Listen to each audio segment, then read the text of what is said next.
Hello दोस्तों, कैसे हैं आप। देखो, आज हमें एक नया चैप्टर शुरू करना है। लिखिए मेरे साथ। चैप्टर का नाम है आपका single entry system. Single entry system. देखो, कुछ लोग जो है इसको इनकम्प्लीट रिकॉर्ड्स के नाम से भी जानते हैं। क्यों बोलते हैं, क्या मतलब है, मैं आपको बताऊंगा। जरा देखो, ये चैप्टर आखिर क्यों क्रिएट हुआ, इसका क्या मतलब निकल कर। बहुत पेशेंस वाइज मेरी बात सुनेंगे आप। स्टार्टिंग का 5 मिनट पहले चैप्टर का मीनिंग हमें समझ में आना चाहिए, फिर हम चैप्टर को आगे बढ़ाएंगे। देखो जरा, मैं ना आपकी कहानी बताता हूँ। देखो, आप अभी एक छोटे से बच्चे हो। ये आप हो बच्चे, आप अपने आप को समझना। कल को ना आप बड़े बच्चे बन जाओगे। बड़ा बच्चा बनने के बाद जिम्मेदारियां आपके ऊपर आ जाएंगी। जिम्मेदारी जब आएगी तो बड़ा मतलब डिग्री जब आपकी कंप्लीट हो जाएगी ना बच्चे, और उस केस में जब आपको अपने लाइफ को आगे बढ़ाना है, अपने लाइफ को सेट करना है, तो आपके पास 3 ऑप्शन है। 3 तरीके से लाइफ को सेट कर सकते हो। अगर हम कॉमर्स के अंदर में है तो, अगर हम कॉमर्स के बच्चे हैं तो हम 3 तरीके से लाइफ को आगे बढ़ा सकते हैं। एक तरीका है, या तो किसी कंपनी में जाके आप जॉब कर लो। किसी कंपनी में जाओ और आप जॉब करना शुरू करो, आप आगे बढ़ जाओगे। अगर जॉब करने का मन ना करे तो आप एक काम करना, बिजनेस कर लेना। बिजनेस किसी भी चीज़ का, कोई सामान बेचना है, दूध बेचना है, पानी बेचना है, कोई फैक्ट्री लगानी है, जो भी मन करे आप काम कर सकते हैं। अगर इन दोनों में से कोई भी इंटरेस्ट आपका नहीं है और आप अपने कॉमर्स में जो आपका मास्टरी है अकाउंट्स, अगर आप अकाउंट्स में आगे बढ़ना चाहते हो बच्चे, तो आपके पास एक ऑप्शन है कि आप अपना अकाउंटिंग फर्म खोल लेना। अकाउंटिंग फर्म, आपका काम चल जाएगा और काम का चलेगा, बहुत आगे बढ़ोगे। ये बहुत इंटरेस्टिंग काम है आपका, बहुत इंटरेस्टिंग काम है सर। अकाउंटिंग फर्म में क्या होता है, देखो ये बात तो आप अपने आप सीख जाओगे जैसे जैसे आप आगे बड़े होंगे। लेकिन मैं थोड़ा सा बताऊं जो इस चैप्टर से जुड़ा हुआ है, वो बातें मैं आपको समझाऊं। अकाउंटिंग फर्म में क्या होगा बच्चे कि आपके पास 3 तरीके के लोग आपके पास आएंगे। एक आदमी जो बहुत छोटा है, एक थोड़ा सा उससे बड़ा है, आप देख सकते हो, और एक बहुत बड़ा आदमी है आपका। 3 तरीके के लोग आपके पास आएंगे। सर, तीनों में क्या फ़र्क है। देखो, ये एक छोटा इंसान है बच्चे, कोई दूध वाला, कोई पान वाला, कोई राशन वाला, जो छोटे मोटे काम कर रहा है बस। ये जो है ना, थोड़ा सा इससे बड़े स्केल पे है, थोड़ा सा बड़े स्केल पे। जैसे कि कोई आपका शॉपकीपर हो गया, कोई शोरूम चला रहा आपका। और ये बहुत बड़े बड़े लोग हैं बच्चे, हमारे कंट्री में जो बड़े बड़े बिजनेसमैन जो है ना, उनकी बात कर रहा हूँ। पता है, इन तीनों की आपकी कभी ना कभी रिक्वायरमेंट आएगी अगर आप अकाउंटिंग फर्म चलाते हो तो। जरा सुनना मेरी बात ध्यान से, क्या होने वाला है। ये आदमी जो एक दूध वाला है, पानी वाला है, राशन वाला है, जरा बताओ क्या कभी इसने अकाउंट्स मेंटेन किया होगा बच्चे। क्या जो आदमी दूध बेच रहा है, पानी बेच रहा है, वो कभी अकाउंट्स मेंटेन किया होगा? नहीं किया होगा बच्चे। कहाँ उसके पास इतने पैसे कि एक अकाउंटेंट को रखेगा, उसको सैलरी पे करेगा, या खुद अकाउंट्स को थोड़े ही जानता है। इसने कोई अकाउंट्स मेंटेन नहीं किया। लेकिन ये भी जानना चाहेगा कि मैंने 1 साल में कितना प्रॉफिट कमाया। मेरे बच्चे, ये आपके पास आएगा, आप अपनी इंटेलिजेंसी से इसके प्रॉफिट को आप बता देना कि भैया आपने इतना प्रॉफिट कमाया है। सर, वो इंटेलिजेंसी कैसे यूज की जाएगी, चिंता ना करो, इस चैप्टर में मैं आपको समझाऊंगा। लेकिन मैं अभी बता रहा हूँ कि चैप्टर में करना क्या है। एक आदमी जो थोड़े से बड़े स्केल पे है, थोड़ा सा, जैसे कोई शोरूम का मालिक है जी, कोई छोटे मोटे फैक्ट्री चला रहा है। देखो, इसने भी बहुत सारे अकाउंट्स तो मेंटेन नहीं किए, लेकिन थोड़े मोटे अकाउंट्स मेंटेन किए जितना वो कर सकता है अपने आप। वो थोड़ी इसकी इतनी औकात है कि एक अलग से अकाउंटेंट रखेगा, उसको 30-40 हज़ार की सैलरी पे करेगा। तो इसने क्या क्या होगा, खुद ही थोड़े मोड़े अकाउंट्स मेंटेन किए होंगे। वो अकाउंट्स लेकर आपके पास आएगा, कहेगा कि चला बताओ जी मेरा प्रॉफिट कितना है। तो इनका भी प्रॉफिट आपको बताना पड़ेगा। कैसे बताऊंगा मैं आपको, यहाँ पे सिखाऊंगा, आप चिंता ना करना। ये जो हमारे बड़े बड़े बिजनेसमैन हैं, टाटा हो गया, बिरला हो गया, रिलायंस हो गया, विप्रो हो गया, बहुत बड़े बड़े लोग आपका है। देखो, इनके पास ऑलरेडी अपने अकाउंटेंट होते हैं जो अकाउंट्स अपना मेंटेन करते हैं। लेकिन कभी कभी इनके अकाउंट्स में आग लग जाती है बच्चे, चोरी हो जाता है, डिस्ट्रॉय हो जाता है, और इससे क्या हुआ कि इनका अकाउंट्स खत्म हो चुका है। तो कभी ना कभी ये भी आपके पास आ सकते हैं कि देखो जी हमने अकाउंट्स मेंटेन तो किया था, लेकिन सब कुछ खत्म हो चुका है। आप एक काम करो, अपने इंटेलिजेंसी से आप मेरा बता दो मेरा प्रॉफिट कितना है। मेरे बच्चे, इस तीनों का प्रॉफिट आपको निकाल के बताना पड़ेगा। इस चैप्टर की यही आपकी रिक्वायरमेंट है। ध्यान देना, चैप्टर का नाम आपका है इनकम्प्लीट रिकॉर्ड्स।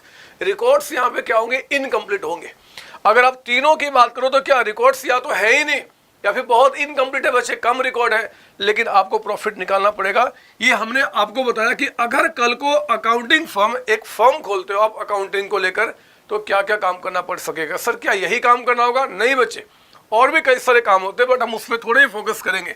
हमारा काम क्या है कि अगर मैं आपको बड़ा करा दूं तो इस चैप्टर से जुड़े कौन कौन सी बातें आपको करना पड़ेगा, ये आपको काम करने पड़ेंगे, ठीक है ना।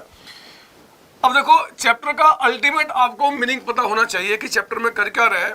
इस चैप्टर में क्या होगा, हर एक क्वेश्चन में अकाउंट्स बिल्कुल कम होंगे, लिमिटेड रिकॉर्ड्स मेंटेन किए गए होंगे जी, और उस लिमिटेड रिकॉर्ड से आपने क्या करना होगा बच्चे, आपको प्रॉफिट यहाँ पर निकालना होगा।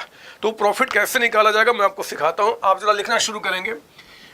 सिंगल एंट्री सिस्टम में किसी भी कंपनी के प्रॉफिट को निकालने के लिए, किसी फर्म के प्रॉफिट को निकालने के लिए आपके पास जो मेथड्स है वो दो हैं, साथ साथ लिखेंगे ना, आगे ना पीछे आपका। एक है बच्चे आपका स्टेटमेंट, पहला मेथड आपका है statement of affair method, affair method आपका, ये पहला मेथड आपके पास है। और सेकेंड जो मेथड आपका है वो है conversion method, conversion method. Sir ये दोनों में क्या फर्क है मैं आपको बताऊंगा, आप चिंता ना करो, स्लोली स्लोली चैप्टर को चलने दो। आपके दिमाग में अभी कोई सवाल ना उठे, जब मेरा चैप्टर खत्म हो जाएगा तो सारी बातें अपने आप समझ में आ जाएंगी। आप थोड़ा पेशेंस वाइज मेरी बात को सुनना, है ना, आपको अच्छा लगेगा चैप्टर आपका यहाँ पे।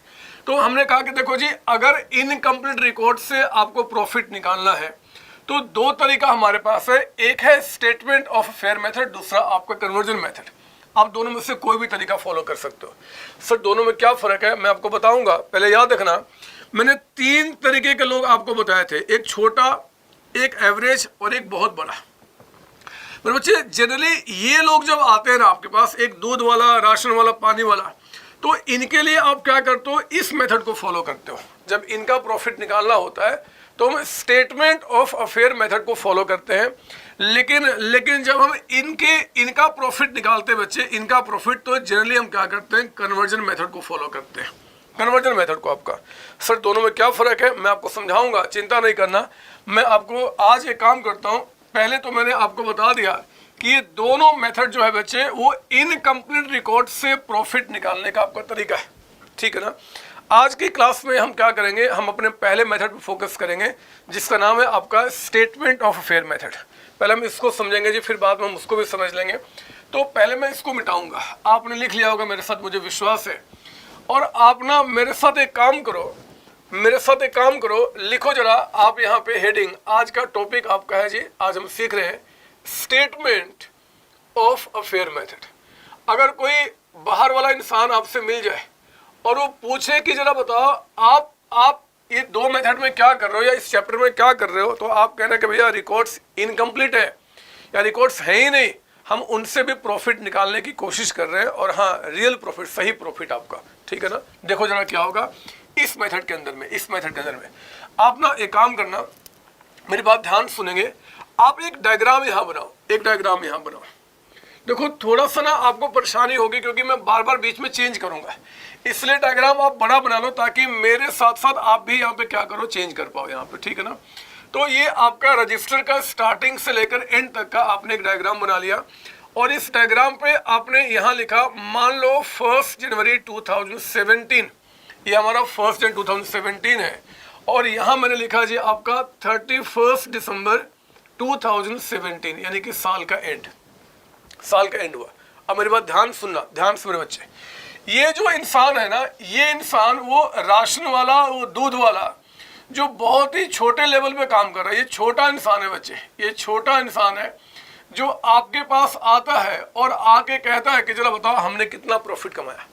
हमने पूछा इससे कि क्या तुमने कोई अकाउंट्स मेंटेन किया, बोलता है कि ना हमने कोई अकाउंट्स मेंटेन नहीं किया है। हमने कहा चल कोई बात नहीं, मैं तुम्हारा प्रॉफिट बताता हूँ। देखो आप क्या करना, आप क्या करना, जो इस फर्म को चला रहा बच्चे, अकाउंटिंग फर्म जो चला रहा है, मैं आपकी बात कर रहा हूँ, आप इनसे 2-3 सवाल करना। वो सवाल क्या मैं बताऊं, आप पूछना उससे कि जरा बताओ साल के स्टार्टिंग में तुम्हारा ओपनिंग कैपिटल कितना था, मतलब जब इस साल की स्टार्टिंग हुई थी तो बिजनेस में तुम्हारा कैपिटल कितना लगा हुआ था, मान लो अमाउंट कहता है कि भैया हमने 8 लाख का अमाउंट लगाया था, 8 लाख का अमाउंट आपका 8 लाख रुपए। अब सब पूछना कि जरा ठीक है बताओ आज यानी कि एंड में तुम्हारा कैपिटल कितना है, क्लोजिंग कैपिटल। क्लोजिंग कैपिटल का मतलब होता है साल के एंड में तुम्हारा कैपिटल कितना है। वो कहता है, ये छोटा इंसान कहता है कि देखो जी साल के एंड में मेरा जो कैपिटल आपका 8 लाख था स्टार्टिंग में, वो बढ़ के 15 लाख का अमाउंट हो चुका है। तो आप उससे कहना कि देखो जी तब तो बात सिंपल हो गई, तुम्हारा कैपिटल स्टार्टिंग में 8 लाख रुपए था, बढ़ के 15 लाख रुपए हो गया, यानी कि 7 लाख से जो कैपिटल बढ़ गया कि तुम्हारा कैपिटल जो एंड में कह रहे हो कि 15 लाख रुपए का अमाउंट है, ओपनिंग में तुम्हारा कैपिटल 8 लाख रुपए का था, तो कैपिटल में जो 7 लाख का इंक्रीमेंट हुआ है, यानी कि तुमने प्रॉफिट कमाया है, क्योंकि आपने बचपन से पढ़ा हुआ है कि प्रॉफिट जो होता है वो कैपिटल में जाके ऐड हो जाता है बच्चे। तो आप उसे समझाना कि भैया आपने 7 लाख का प्रॉफिट कमाया है, आप एक काम करो इस प्रॉफिट को लेकर आप मस्ती करो कि हाँ भैया हमने 7 लाख का प्रॉफिट कमाया है, खुशी मनाओ, आप मेरा फीस पे कर दो, है ना बच्चे। तो इस छोटे इंसान ने क्या किया, आपको फीस पे किया आपका, और वो दिमाग में लेके जा रहा है कि 7 लाख का प्रॉफिट हमने कमाया है। लेकिन ये इंसान जैसे ही थोड़ा आगे बढ़ा, इसको एक बात याद आ गई बच्चे, एक बात याद आ गई। वो दौड़ के आपके पास आया, बोला कि अकाउंटिंग भैया हमने ना इस साल के बीच में कुछ और भी किया था जो हमारा यहाँ पे लगता है कि कैपिटल को अफेक्ट किया। हमने पूछा क्या, उसने कहा कि देखो साल के बीच में, यानी कि मैं बात कर रहा हूँ ड्यूरिंग द ईयर, कहता है कि साल के बीच में हमने यहाँ पे कुछ ड्राइंग्स किया था, मतलब बिजनेस से पैसा निकाला था और घर लेके चला गया था, क्योंकि हमें भूख लगी थी, हमारे बाल बच्चे सबको खाने की रिक्वायरमेंट थी, और खाने के रिक्वायरमेंट के लिए जो पैसा हमने क्या किया था, बिजनेस से निकाला था। तो आप एक काम करो कि ये 3 लाख का मेरा ड्राइंग्स भी हुआ है, अब जरा बताओ मेरा प्रॉफिट कितना है। तो फिर आप उस छोटे इंसान को कह रहे हैं कि फिर ये प्रॉफिट 7 लाख का नहीं है। अब ध्यान से मेरी बात सुनना, फिर आप उसको क्या समझाएंगे। आप कहना कि यार तुम्हारा एंड में जो कैपिटल है वो 15 लाख रुपए का अमाउंट है। आप कहना कि देखो ये एंड का जो कैपिटल है 15 लाख, वो 3 लाख के ड्राइंग्स हो जाने के बाद, ड्राइंग्स जो हुआ है बच्चे उससे कैपिटल क्या हो गया, जेंड में कम हो गया, ड्राइंग्स हम कैपिटल से माइनस कर देते हैं। तो आप उसको समझाना कि अगर ये 3 लाख की ड्राइंग्स नहीं हुई रहती, अगर ये ड्राइंग्स ना हुआ रहता, तो एंड में जो तुम्हारा कैपिटल 15 लाख है ना, वो 3 लाख और होता, यानी कि 18 लाख का अमाउंट यहाँ पे होता, 18 लाख का अमाउंट।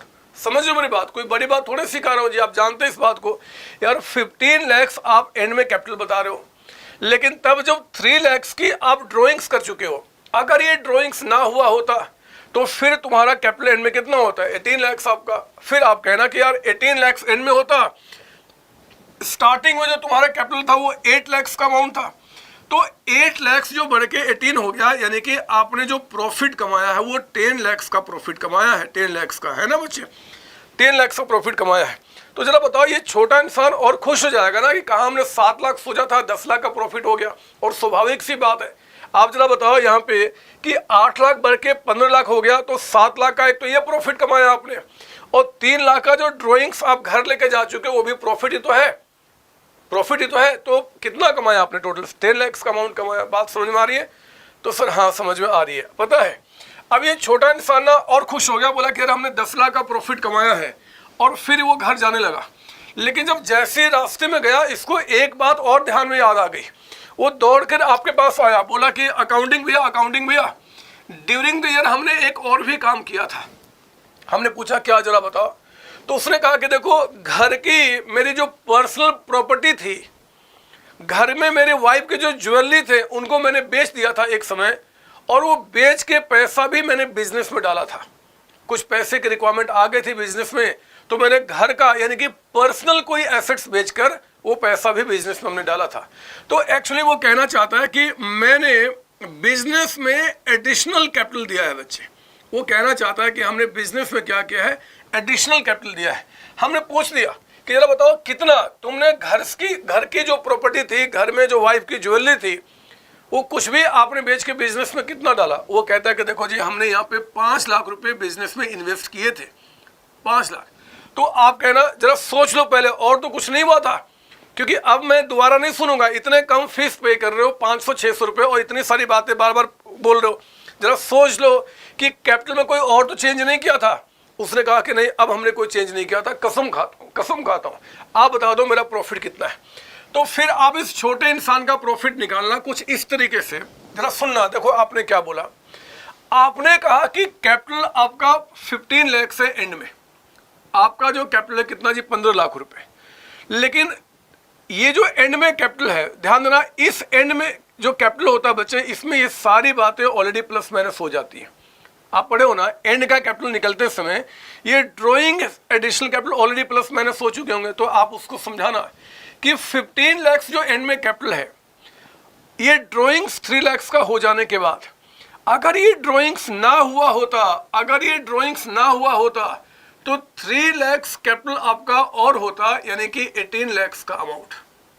फिर आप उससे कहना कि आपने 5 लाख जो एडिशनल कैपिटल दिया है, इसके बाद आपका कैपिटल बढ़ के एंड में 15 लाख हो गया है। जो भी साल के बीच में होता है ना बच्चे, वो कैपिटल से ऑलरेडी प्लस माइनस हो जाता है। तो 15 लाख में ये 5 लाख रुपए वो मिला है जो आपने घर से लगाया था जी। अगर ये 5 लाख आप नहीं लगाए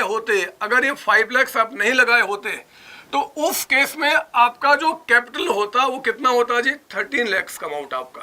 अब सुनना मैंने क्या बोला बच्चे, मैंने क्या किया कि क्लोजिंग कैपिटल में इन दोनों के इंपैक्ट को खत्म कर दिया। अगर ये ड्राइंग्स ना होता तो कैपिटल आपका बढ़ जाता, अगर आप एडिशनल कैपिटल ना दिए होते तो फिर कैपिटल कितना होता आपका यहाँ पे 13। मेरे बच्चे इस 13 को हम बोलेंगे आपका एडजस्टेड कैपिटल, हम इससे बोलेंगे adjusted capital at the end. Sir लिखे, नहीं लिखना, मैं इसको तरीके से लिखाऊंगा, अभी मैं समझा रहा हूँ। एडजस्टेड कैपिटल का मतलब होता है कि जो भी कैपिटल में चेंजेस पूरे साल में आए हैं, उनके इंपैक्ट को खत्म करने के बाद हमारा एंड में कैपिटल कितना होता है, दैट इज 13 लाख का अमाउंट। तो ये 13 लाख। और जरा बताओ आपका जो ओपनिंग कैपिटल है, वो कितना अमाउंट बता रहा है बच्चे आपका यहाँ पे, 8 लाख का अमाउंट। तो जरा सोचो ना कि अगर आपके साल के स्टार्टिंग में कैपिटल जो 8 लाख का था, अगर वो कैपिटल आपका बढ़कर यहाँ पे 13 लाख का हो चुका है, तो कैपिटल में जरा बताओ इंक्रीमेंट कितने का हो गया सर, 5 लाख का अमाउंट आपका। तो मेरे बच्चे इसका मतलब कि आपने जो प्रॉफिट कमाया है ना, वो कितना कमाया, 5 लाख। ये फिगर आप क्या करना, उस छोटे इंसान को बता देना, वो 5 लाख के फिगर को लेकर घर चला जाएगा और उसको जो करना होगा करेगा। हमें क्या फर्क पड़ता है, हमें तो हमारा फीस मिल गया और वो अपना काम समझे, हम अपना काम समझेंगे, काम पूरा आपका हो गया है ना। यही तो काम करना बच्चे, इसको बोलते हैं स्टेटमेंट ऑफ फेयर मेथड। पता मैंने क्या किया, आप इसको लिखना नहीं, मैं अब इसको हटाता हूँ। मैंने क्या किया, मैं आपको समझा दूँ 2 मिनट में, क्योंकि मुझे पता है आप बोर हो रहे हो, ये चीज़ें आप जानते हो ऑलरेडी, 11वीं क्लास में पढ़ते आ रहे ठीक से आपका स्टार्टिंग से। ये हमने क्या किया, एक्चुअली होता क्या है ना कि ये आपका जो, चलो मैं यही बता देता हूँ, आपका ओपनिंग कैपिटल और जो क्लोजिंग कैपिटल है ना बच्चे, ओपनिंग क्लोजिंग, इसमें चेंज होने के 3 मेन रीजन होते हैं। ओपनिंग क्लोजिंग में जो चेंजेस आते हैं उसके 3 मेन रीजन होते हैं। मेन क्या, 3 ही रीजन होते हैं, 3 ही होते हैं। एक आपका ड्राइंग्स, एक आपका एडिशनल कैपिटल, और अब जो लिख रहा हूँ आपको नहीं लिखना, एक होता है आपका प्रॉफिट या फिर लॉस। आप याद कीजिए बचपन से आपने जितना अकाउंट सीखा है, आप कैपिटल में जो चेंजेस लाते हैं बच्चे, कैपिटल में जो प्लस माइनस करते हैं, वो 3 चीज़ें ही होती हैं, या तो आपका एडिशनल कैपिटल, या फिर आपका ड्राइंग्स, या फिर प्रॉफिट या लॉस। तो हमने क्या किया, क्लोजिंग ओपनिंग में से अगर इस 2 के इंपैक्ट को खत्म कर दूं, तो जो हमारा बैलेंसिंग फिगर बचेगा उसको हम क्या बोलेंगे, प्रॉफिट या लॉस। अगर कैपिटल बढ़ गया तो प्रॉफिट कहूँगा और घट गया तो लॉस कहूँगा। बात समझ में आ रही है आपको सर? हाँ जी। तो मैं पता क्या करने वाला हूँ, इसी बात को, क्योंकि आप क्वेश्चन की कॉपी कर चुके हैं, एग्जाम्पल था मेरा, ये क्वेश्चन को नहीं था, इसकी कॉपी कर चुके हैं। अब मैं इसका सॉल्यूशन जो है ना आपको यहाँ से दिखाता हूँ कि आप एग्जाम में इसको कैसे लिखेंगे। लिखिए मेरे साथ यहाँ पे, सॉल्यूशन के अंदर में इसका सॉल्यूशन लिखेंगे। स्टेटमेंट लिखेंगे आप यहाँ पे, statement showing computation of profit, statement showing computation of profit oblique loss earned during the year. आपने अर्न ड्यूरिंग द ईयर, इस एक साल में क्या प्रॉफिट या क्या लॉस कमाया है, उसको पता करने का मैं आपके पास एक स्टेटमेंट दिखाता हूँ। चेक कीजिए आप कैसे बनाएंगे। ये लिख रहे हैं बच्चे, मेरे साथ लिखना आपको, मैं स्टेटमेंट दिखा रहा हूँ एग्जाम में कैसे लिखना है। आप पहले ना कैपिटल एट एंड, यानी कि जो आपका क्लोजिंग कैपिटल है आप उसको यहाँ रिकॉर्ड कीजिए। कितना अमाउंट है आपका? 15 लाख का अमाउंट। तो आपने क्या किया, 15 लाख का कैपिटल यहाँ पर रिकॉर्ड कर दिया। अब देखो इस प्रॉफिट लॉस को छोड़ के जो बाकी के 2 रीजन हैं आप उसके इम्पैक्ट को खत्म करो। मेरे शब्दों को सुनना ज़्यादा अच्छा लगेगा। हमने कहा कि 3 लाख की ड्राइंग्स होने के बाद कैपिटल आपका 15 है। अगर ये ड्राइंग्स ना हुआ रहता, अगर ये ड्राइंग्स ना हुआ होता तो उस केस में कैपिटल आपका ज़्यादा होता। तो ड्राइंग्स जो आपका है during the year, drawings during the year, मेरे बच्चे इस ड्राइंग्स को आप क्या करें, इस 3 लाख को यहाँ पे लाके आप ऐड करते। सुन लो मेरी बात, मैं कुछ भी नहीं बता रहा। कैपिटल जब एंड का हम लेकर आते हैं ओपनिंग से तो ड्राइंग्स को माइनस करते, तो मैंने उसको ऐड कर दिया जी, इम्पैक्ट खत्म हो गया। और एडिशनल कैपिटल देने से कैपिटल बढ़ गया है। हमने कहा कि अगर ये एडिशनल कैपिटल ना हुआ रहता, अगर ये एडिशनल कैपिटल ना हुआ रहता, लिख रहे हैं आप, एडिशनल कैपिटल आपका जो ड्यूरिंग द ईयर है, अगर ये ना होता ड्यूरिंग द ईयर, तो उस केस में लिखेंगे यहाँ पे ड्यूरिंग द ईयर ना होता। कितना अमाउंट है जी? 5 लाख। अगर ये 5 लाख ना हुआ रहता तो जरा बताओ हमारे पास कैपिटल कितना होता? 15 + 3 18 - 5 13 लाख का अमाउंट, 13 लाख है ना बच्चे। इस 13 लाख को आप कहेंगे एडजस्टेड कैपिटल। ये इसका इंक क्या हो गया, मैंने तो सब कुछ बचा कर रखा था आपके लिए ठीक से लिखूंगा। चलो कोई बात नहीं, देखता हूँ ये कैसे लिखता है। हाँ ये ठीक लिख रहा है बच्चे। लिखेंगे आप adjusted capital, adjusted capital at the end. आपका एंड में जो एडजस्टेड कैपिटल कितना हो जाता है? 13 लाख का अमाउंट आपका। इस 13 लाख में आपने क्या करना है? ओपनिंग कैपिटल को माइनस करना है। ओपनिंग कैपिटल आपका जरा बताओ, ओपनिंग कैपिटल कितना था यहाँ पे? सर 8 लाख। तो 13 लाख में आप यहाँ पे 8 लाख के अमाउंट को माइनस कर देंगे। जरा बताओ अमाउंट कितना बच गया? सर 5 लाख का अमाउंट यहाँ पे, 5 लाख। पर बच्चे इस 5 लाख को हम क्या बोलेंगे जी? अगर ओपनिंग से कैपिटल बढ़ रहा है तो इसे आप कह देना कि ये नेट प्रॉफिट है during the year, net profit during the year. और अगर ये कम हो जाता तो मैं इसको क्या बोलता जी? लॉस कह देता। अगर कैपिटल आपका कम होता तो मैं क्या करता? लॉस करता। लो, क्वेश्चन खत्म हो गया, क्वेश्चन खत्म हो गया। आप बताओ इस क्वेश्चन में क्या दम है? ये टॉपिक तो मुझे लग रहा है कि आज मैं सिर्फ समय बर्बाद करूंगा आपका, कुछ है नहीं पढ़ाने के लिए। आप घर में 2 मिनट का समय लगा लोगे ना तो अपने आप ही समझ में आ जाएगा। आज मैं पूरे क्लास में सिर्फ आपको बेवकूफ़ बनाऊंगा और कुछ भी नहीं। आप कहो तो मैं इसको मिटा दूं क्या? सर हाँ मिटा दो। सर एक बात बताओ ना, आप तो बड़े स्मार्ट हो, आप ना गेम खेल लो हमारे साथ। आपने ये समझाया ठीक है, लेकिन इसको स्टेटमेंट ऑफ अफेयर मेथड क्यों बोलते हैं सर? ये तो आपने बताया नहीं। बताएंगे बच्चे, अब चिंता ना करो। मैंने कहा ना आज की क्लास जो है वो बहुत आपको अच्छा लगेगा जब क्लास खत्म हो जाएगी। तो आप बस पेशेंस वाइज मेरे साथ सुनते रहना।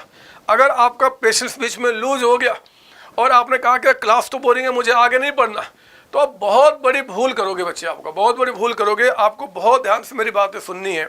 एक बात और बता दूं कि 11th क्लास से लेकर ऑनवर्ड जितनी पढ़ाई आपने की है उसमें अगर अकाउंट्स में कोई भी कमी है, कोई भी कमी है, तो मैं कसम खाता हूं वो कमी मैं इस चैप्टर में आपका दूर कर दूंगा।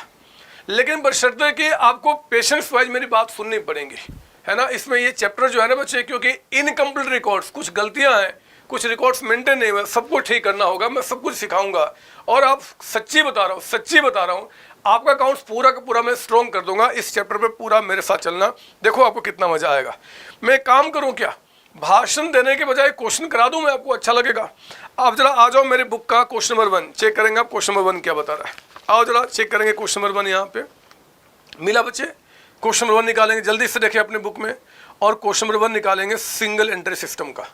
मिल गया सर? हाँ, ये CA नवंबर 2007 में IPCC लेवल में क्वेश्चन आया था बच्चे, 2 मार्क्स का, है ना। जो इनका आपका क्वेश्चन है 2 मार्क्स का। एक बार चेक करते हैं क्वेश्चन क्या है और हम कर पाते कि नहीं कर पाते। पढ़िए मेरे साथ क्वेश्चन नंबर 1, पढ़ेंगे आप जल्दी से फटाफट। देखो जरा क्वेश्चन नंबर 1 क्या बता रहा है। कहता है कि closing capital of mister A, closing capital and में वो कहता है कि 1,50,000 का अमाउंट है, 1.5 लाख का अमाउंट। फिर कहता है कि ऑन 1/4/2006, मतलब इस साल के स्टार्टिंग में उसका कैपिटल कहता है कि 60,000 था, this is opening capital. During the year कहता है he had drawn 40,000 for the domestic expense, domestic मतलब घर के लिए। तो घर के लिए उसने बिजनेस से 40,000 रुपये निकाला बच्चे। ये ड्राइंग्स है आपका, ये ड्राइंग्स कहा जाएगा। और he introduce 25,000 as additional capital in February 2007 यानी कि साल के बीच में उसने एडिशनल कैपिटल भी बिजनेस में डाला है। बोलता बताओ उसका प्रॉफिट कितना है। मुझे नहीं लगता कि मेरा कोई भी बच्चा जो इस क्वेश्चन को नहीं कर पाएगा, सभी कर जाएंगे। चलो स्टार्ट करो, सॉल्यूशन कर रहे हैं आप क्वेश्चन नंबर 1 का। लिखो यहाँ पे मेरे साथ, statement showing computation of profit oblique loss during the year. हमारे इस साल में क्या प्रॉफिट क्या लॉस हुआ है इसको पता करने का मैं आपको एक यहाँ पे दिखा रहा हूँ स्टेटमेंट आपको पता है ना हम क्या करेंगे। लिखिए मेरे साथ यहाँ पे क्लोजिंग कैपिटल, जरा पता करो क्वेश्चन में कि कैपिटल आपका जो क्लोजिंग यानी कि एंड का है वो कितना बता रहा है आपको। यहाँ पे बताओ ना कितना बता रहा है क्लोजिंग कैपिटल। सर वो 1,50,000, यहाँ लिखिए 150।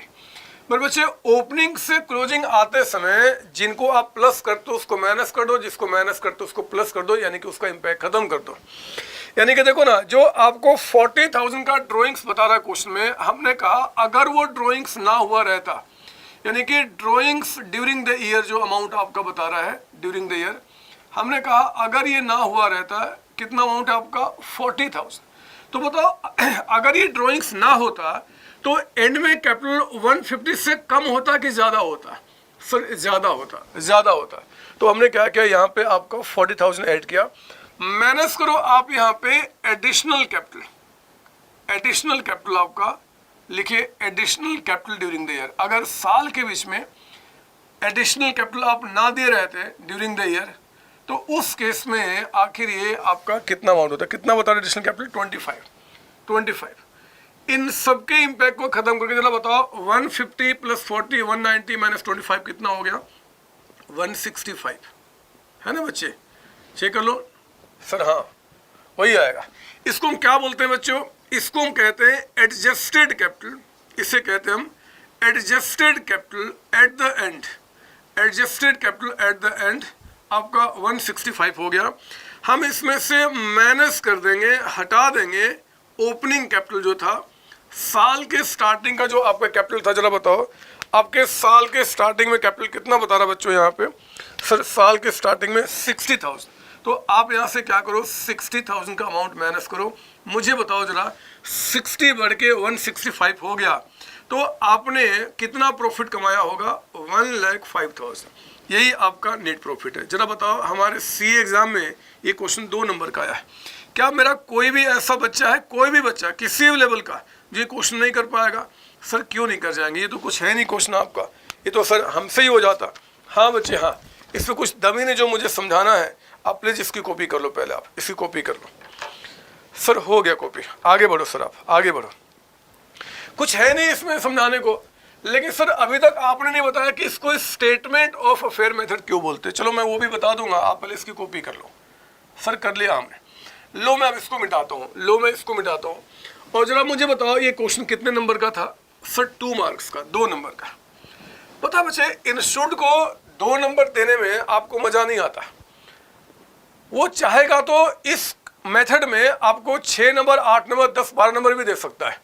मतलब जैसे जैसे नंबर बढ़ेंगे थोड़ा क्वेश्चन क्या लेंदी हो जाएगा, बट कॉन्सेप्ट तो यही पे होगा। मैं आपको बता रहा हूँ कि अगर आपके एग्जामिनर को इसी मेथड में अगर वो आपको 10 नंबर 12 नंबर 15 नंबर देने का उसको मन करता है, मतलब ज़्यादा मार्क्स देने का मन करता है, तो क्वेश्चन थोड़ा सा लेंदी कर देगा। वो लेंदी कैसे करेगा मैं आपको समझाता हूँ, आप जरा लिखना बंद करना। अगर मान लो इस मेथड से आपको प्रॉफिट निकालना है तो जरा बताइए कि इन्फॉर्मेशन रिक्वायर्ड क्या क्या था जी। सर हमें चाहिए था एक तो ओपनिंग कैपिटल, हमें चाहिए था सर एक ओपनिंग कैपिटल, ठीक बोला आपने। एक हमें चाहिए था यहाँ पे क्लोजिंग कैपिटल, एक हमें चाहिए था क्लोजिंग कैपिटल आपका। और क्या हमें चाहिए था जी? ड्राइंग्स चाहिए था बच्चे कि आपने पूरे साल में ड्राइंग्स कितना किया है।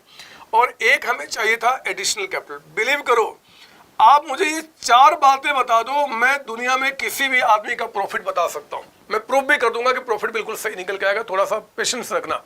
लेकिन हाँ इस मेथड में 4 चीज़ें आपको यहाँ पे पूछनी होगी उस छोटे इंसान से, तो आप उसका प्रॉफिट बता देंगे। अब जरा मेरी बात सुनो, एग्जामिनर अगर आपको अच्छे मार्क्स देना चाहता है इस क्वेश्चन के अंदर में, तो वो क्या करेगा पता? कभी कभी क्या होगा बच्चे कि क्वेश्चन में आपका ओपनिंग कैपिटल जो होगा ना वो मिसिंग होगा। वो नहीं बताएगा, कभी कभी क्लोजिंग कैपिटल भी आपको नहीं बताएगा, कभी कभी ड्राइंग्स भी नहीं बताएगा, कभी कभी ये भी नहीं बताएगा। मतलब हो सकता है इन चार में से एक दो चीज़ें मिसिंग हो आपका। तो देखो जो पता है वो तो ठीक है, जो नहीं पता उसको हम ढूंढ लेंगे। तो ढूंढना कोई बड़ी बात नहीं है, मैं सिखाऊंगा, अभी जिंदा हो ना बच्चे, आप चिंता ना करो, मैं सिखाऊंगा। लेकिन मेरी बात सुनो यहाँ पे कि कुछ एजम्पशन है जो इस चैप्टर में चलेंगे आपके साथ हमेशा किसी भी लेवल में। वो क्या है, मेरी बात सुनना। पता है, पहले सुनते चलो। ये अगर क्वेश्चन में मान लो कभी आपका ओपनिंग कैपिटल नहीं दिया, तो मैं इस बात की गारंटी आपको दे सकता हूं कि साल के स्टार्टिंग में आपके पास एसेट्स कितने हैं और साल के स्टार्टिंग में आपके पास लायबिलिटी कितना है, ये क्वेश्चन आपको बता रहा होगा, डायरेक्टली चाहे इनडायरेक्टली। सुना मैंने क्या बताया? अगर क्वेश्चन लेंदी करना चाहता है, अपने आप को अच्छे मार्क्स आपको देना चाहता है, तो मेरे बच्चे उस केस में क्या होगा, वो ओपनिंग कैपिटल बताने के बजाय आपके पास जो ओपनिंग यानी कि साल के स्टार्टिंग में जो आपके एसेट्स हैं, लायबिलिटी, क्वेश्चन आपको बता देगा। तो जरा बताओ, अगर स्टार्टिंग का हमें एसेट्स पता है, लायबिलिटी पता है, तो क्या आप इसको कैपिटल नहीं निकालोगे? हम बचपन से पढ़ते आ रहे हैं। अगर हम ये कहें कि हमारा जो बैलेंस शीट है ओपनिंग वाला, तो एसेट्स इस साइड लायबिलिटी और दूसरा कैपिटल होता है। एसेट्स में लायबिलिटी को हटाओ तो कैपिटल बच जाएगा, यानी कि मैं कैपिटल यहाँ से निकाल लूँगा। उसी तरीके से अगर क्वेश्चन में क्लोजिंग कैपिटल आपको नहीं दिया हुआ, तो आप एक काम करना कि क्लोजिंग यानी कि साल के एंड में आप उनके बैलेंस शीट को बना लेना। मैं आपको गारंटी दे सकता हूं कि क्वेश्चन में पक्का है कि एंड में जो आपके एसेट्स है एंड में, और एंड में जो आपकी लायबिलिटी है, वो क्वेश्चन आपको बताएगा। तो इनके एसेट्स में लायबिलिटी को माइनस करना, और यहाँ पे क्या निकल के आ जाएगा जी, कैपिटल निकल के आ जाएगा। लो, मैंने कहा कि क्वेश्चन लेंदी कर रहा अपने आप को, मतलब वो आपको ज़्यादा मार्क्स देना चाहता है, तो वो कैसी कैसी बातें करेगा। हमारा ओपनिंग आपका यहाँ पे कैपिटल हो गया, क्लोजिंग कैपिटल आपका हो गया। इसके बाद क्या जी, ड्राइंग्स। रुको छोड़ो, इसके बारे में बाद में। हमने क्या लिखा, बैलेंस शीट। यहाँ क्या लिखा, बैलेंस शीट। मेरे बच्चे आप ध्यान रखना, जब भी ओपनिंग बैलेंस शीट बनाएंगे तो आप बैलेंस शीट वर्ड कोट नहीं करना। क्लोजिंग बैलेंस शीट में बैलेंस शीट कोट नहीं करना। सर क्यों कोट नहीं करना? अकाउंट्स कहता है कि आप बैलेंस शीट नाम तभी यूज करोगे अगर हमने अकाउंट्स को प्रॉपर मेंटेन किया है। अगर हमने अकाउंट्स को प्रॉपर मेंटेन किया है तब तो हम नाम लिखेंगे बैलेंस शीट का। लेकिन अगर हमने अकाउंट्स प्रॉपर मेंटेन नहीं किया है तो मेरे बच्चे अकाउंट्स फिर हमें बैलेंस शीट वर्ड लिखने से मना करता है। वो कहता है कि एक काम करना, बैलेंस शीट के जगह पे आप लिख देना statement of affair. Statement of affair. Affair का मतलब होता है पोजीशन। पोजीशन, आपका जो पोजीशन है हम उसका एक स्टेटमेंट बना रहे हैं। एक्चुअली ये बैलेंस शीट ही है, लेकिन क्योंकि अकाउंट्स के पूरे सिस्टम को आपने मेंटेन नहीं किया है, रिकॉर्ड्स आपके इनकम्प्लीट है, तो आपको स्टेटमेंट ऑफ अफेयर नाम को यहाँ पे यूज करना। बात समझ में आ रही है? उसी तरीके से क्लोजिंग बैलेंस शीट में बैलेंस शीट नहीं, हम क्या लिखेंगे जी, स्टेटमेंट ऑफ अफेयर आपका एंड का, है ना। तो कोई बाहर वाला अगर पूछ दे कि जरा बताओ इसको हम SOA यानी कि स्टेटमेंट ऑफ अफेयर क्यों बोलते हो, तो कहना कि यार अगर आपने बैलेंस शीट तब नाम लिखते हो जब अकाउंट्स के पूरे सिस्टम को आपने मेंटेन किया है। अगर पूरे सिस्टम को मेंटेन नहीं किया है तो आप वहाँ पे स्टेटमेंट ऑफ अफेयर, हमारा जो अफेयर यानी कि जो पोजीशन है, हम कहेंगे कि सिर्फ उसका एक स्टेटमेंट बना रहे हैं। फिर एक सवाल उठ गया आपकी तरफ से, सर कभी भी मैं इसको बैलेंस शीट नहीं बोल सकता? हमने कहा कभी नहीं बोल सकते, कभी नहीं। लेकिन हाँ, अगर एग्जामिनर ने ही एग्जाम के क्वेश्चन में लिख दिया कि प्रिपेयर बैलेंस शीट, अगर एग्जामिनर ने ही एग्जाम के क्वेश्चन में लिख दिया प्रिपेयर बैलेंस शीट, तो फिर बच्चे फिर आप यहाँ पे बैलेंस शीट लिखोगे तो दुनिया की कोई ताकत नहीं जो मार्क्स काट सकती है, तब आप लिख सकते हो। लेकिन जब तक वो बैलेंस शीट नहीं बोलेगा तब तक बैलेंस शीट वर्ड को आप अवॉइड करना, है ना। उसके जगह हम क्या लिखेंगे, आपका स्टेटमेंट ऑफ अफेयर। इसलिए इस मेथड को क्या बोला गया है, स्टेटमेंट ऑफ अफेयर मेथड। आपका बात समझ में आ रही है सर? हाँ जी, ठीक है सर। और बताओ, देखो ड्राइंग्स, मेरी बात सुनना।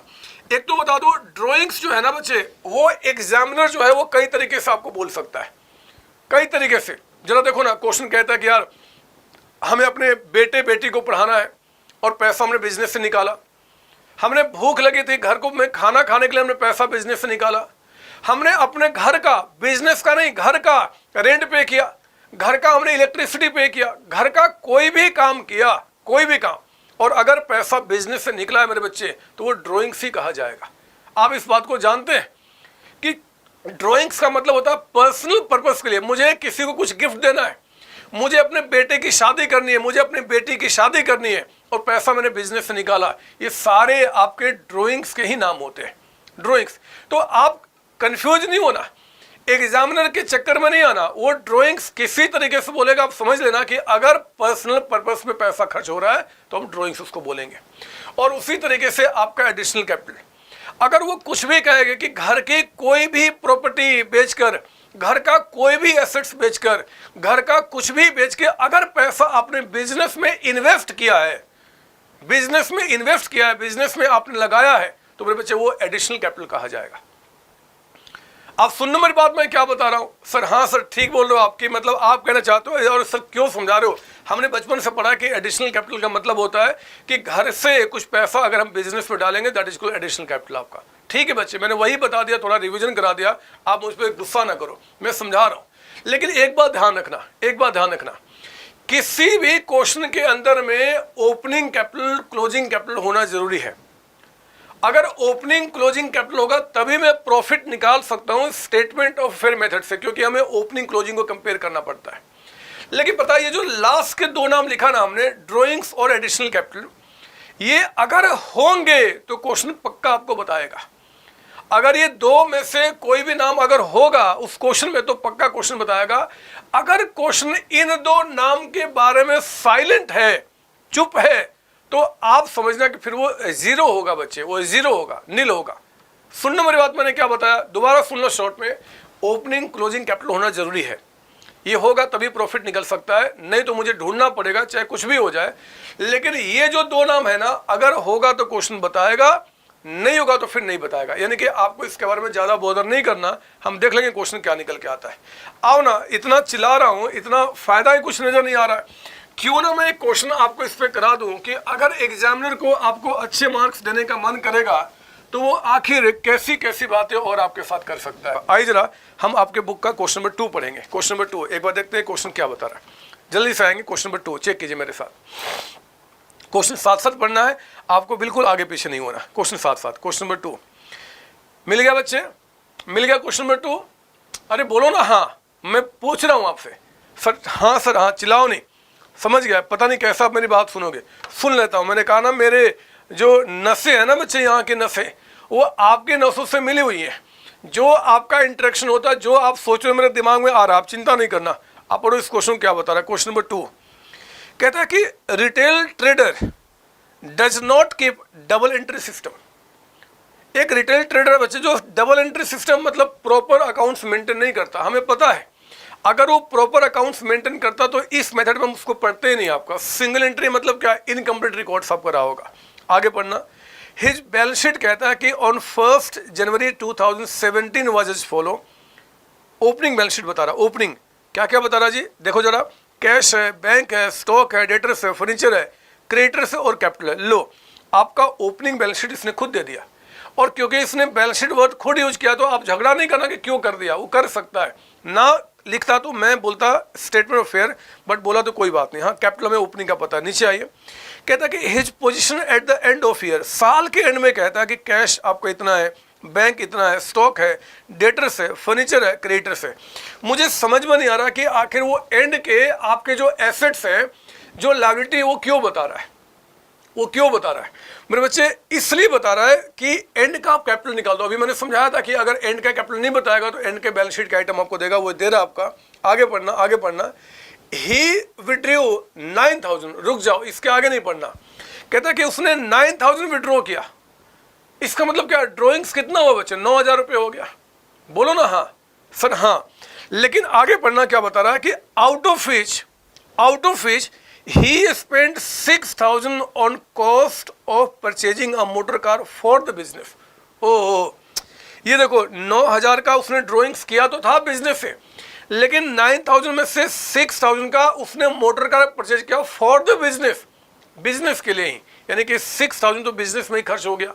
तो बताओ ड्राइंग्स उसकी पर्सनल जो हो रही एक्चुअली कितनी रही? सर 3000 का अमाउंट, समझ रहे हो ना। 9000 में 6000 अगर मान लो उसने आपका यहाँ पे विड्रॉ कर लिया बच्चे 9000 में, अगर 6000 जो आपका है उसने मोटर कार पे खर्च कर लिया तो ड्रॉइंग्स उससे कितने रही 3000 का अमाउंट। आगे पढ़ना, prepare statement to determine profit earn during the year and balance sheet as on 31 December. कह दिया कि प्रिपेयर बैलेंस शीट, तो आपको बैलेंस शीट नाम ही यूज करना, कोई दिक्कत नहीं है। कहते हैं कि बनाओ balance sheet after making the following adjustments. कौन से एडजस्टमेंट की बात कहता है? कहता है कि भैया डेप्रिसिएशन चार्ज करना है फर्नीचर पे, मोटर कार पे 10%, राइट ऑफ बैडेट्स 200 रुपये, बैडेट्स भी हो चुका है बच्चे 200 रुपये, और कहता है कि प्रोविजन आपको 5% का बनाना है फॉर द डाउटफुल डेप्ट। डाउटफुल डेप्ट का आपने बनाना प्रोविजन यहाँ पे, ठीक है ना। तो मैं आपको यहाँ पे अब शुरू करता हूँ। देखो मैं एग्जाम में क्वेश्चन कैसे करता हूँ, और आप लिखेंगे यहाँ पे इन्फॉर्मेशन रिक्वायर्ड। पहले आप अपने टारगेट को फिक्स करो कि हमें चाहिए क्या क्या, इन्फॉर्मेशन रिक्वायर्ड। इसमें लिखेंगे आप पहले, एक तो हमें चाहिए जो ओपनिंग कैपिटल, एक हमें चाहिए बच्चे ओपनिंग कैपिटल, है ना सर? हाँ जी। एक हमें चाहिए यहाँ पे क्लोजिंग कैपिटल। हमेशा अपने टारगेट को फिक्स कर लो, उसके बाद ही हम क्वेश्चन को आगे बढ़ाते हैं, हमें अच्छा लगता है। थर्ड लिखे आप यहाँ पे, हमें चाहिए एडिशनल कैपिटल। एडिशनल कैपिटल मतलब घर से कोई प्रॉपर्टी बेचकर पैसा बिजनेस में डाला हो। और एक आपका यहाँ पे ड्राइंग्स। हमने कहा हुआ है कि लास्ट की जो दो चीज़ें हैं वो तभी होंगी जब क्वेश्चन बोलेगा, अदरवाइज इसको नील माना जाएगा। जरा बताओ क्वेश्चन पढ़ के कि आपका ओपनिंग कैपिटल कितना है। देखो ना, ओपनिंग बैलेंस शीट आपको दे रहा है जिसमें कहता है कि कैपिटल आपका 12,000 का अमाउंट है, 12,000 का अमाउंट, ठीक है ना सर? हाँ। अच्छा बताओ, क्या क्लोजिंग कैपिटल आपके पास है? क्लोजिंग कैपिटल आपका नहीं सर, क्लोजिंग कैपिटल हमें नहीं पता, छोड़ दो इसको, आप हम देख लेंगे। आप बताओ एडिशनल कैपिटल कहीं क्वेश्चन में बता रहा आपको? नहीं बता रहा सर, तो नील हो गया आपका। अच्छा बताओ ड्राइंग्स आपको बता रहा है क्या? सर हाँ, ड्राइंग्स बता रहा है। क्या ड्राइंग्स 9000 का है? ना ना ना ना, 9000 में 6000 तो उसने बिजनेस में ही खर्च कर दिया। तो ड्राइंग्स जो आपकी है वो एक्चुअली सिर्फ 3000 का अमाउंट है। ड्राइंग्स कितना बचे? Drawings for the personal purpose के लिए 3000 का अमाउंट। अब देखो ना, क्वेश्चन में क्लोजिंग कैपिटल मिसिंग है, तो मैं क्लोजिंग कैपिटल को पता करने के लिए मैं क्या करूंगा, यहाँ पे बनाऊंगा। ऐसे तो मैं लिखता statement of affair, but question ने खुद कह दिया कि आप बनाओ बैलेंस शीट, तो मैं बैलेंस शीट नाम लिखने में नहीं हिचकूंगा, और बैलेंस शीट बना रहे यहाँ पे एज ऑन 31 दिसंबर 2017, यानी कि साल के एंड का। बच्चे ये लीजिए, आपने साल के एंड का यहाँ पे बैलेंस शीट बनाया।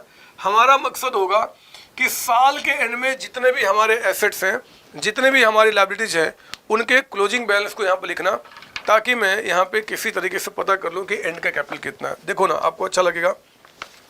बैलेंस शीट के बाद शुरू करो आप, जो आपको ऊपर के बैलेंस शीट दे रहा है ओपनिंग वाला, उसके बाद ठीक देखिए नीचे में क्या बता रहा है कि एंड में क्या क्या है जी, कैश इन हैंड।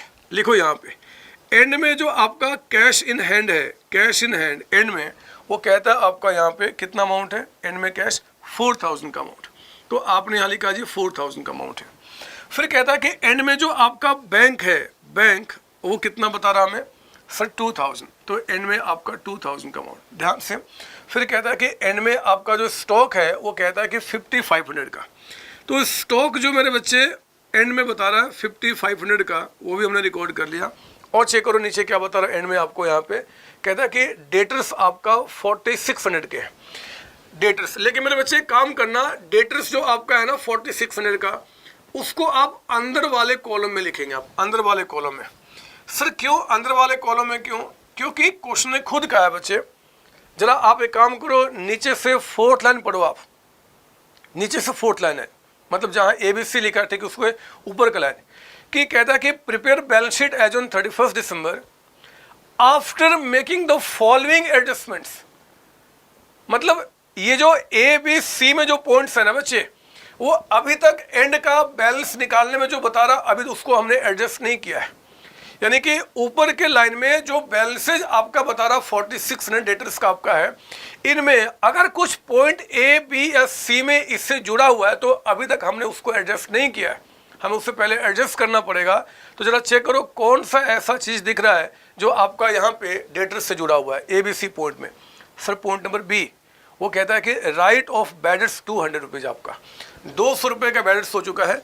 तो एक काम करना, अगर 4600 में से 200 रुपये डूब गए हैं बच्चे, तो आपने क्या करना है कि 200 का अमाउंट हमने यहाँ से माइनस कर देना। बताओ यहाँ कितना बच गया आपका, अभी अंदर में लिखो 4400।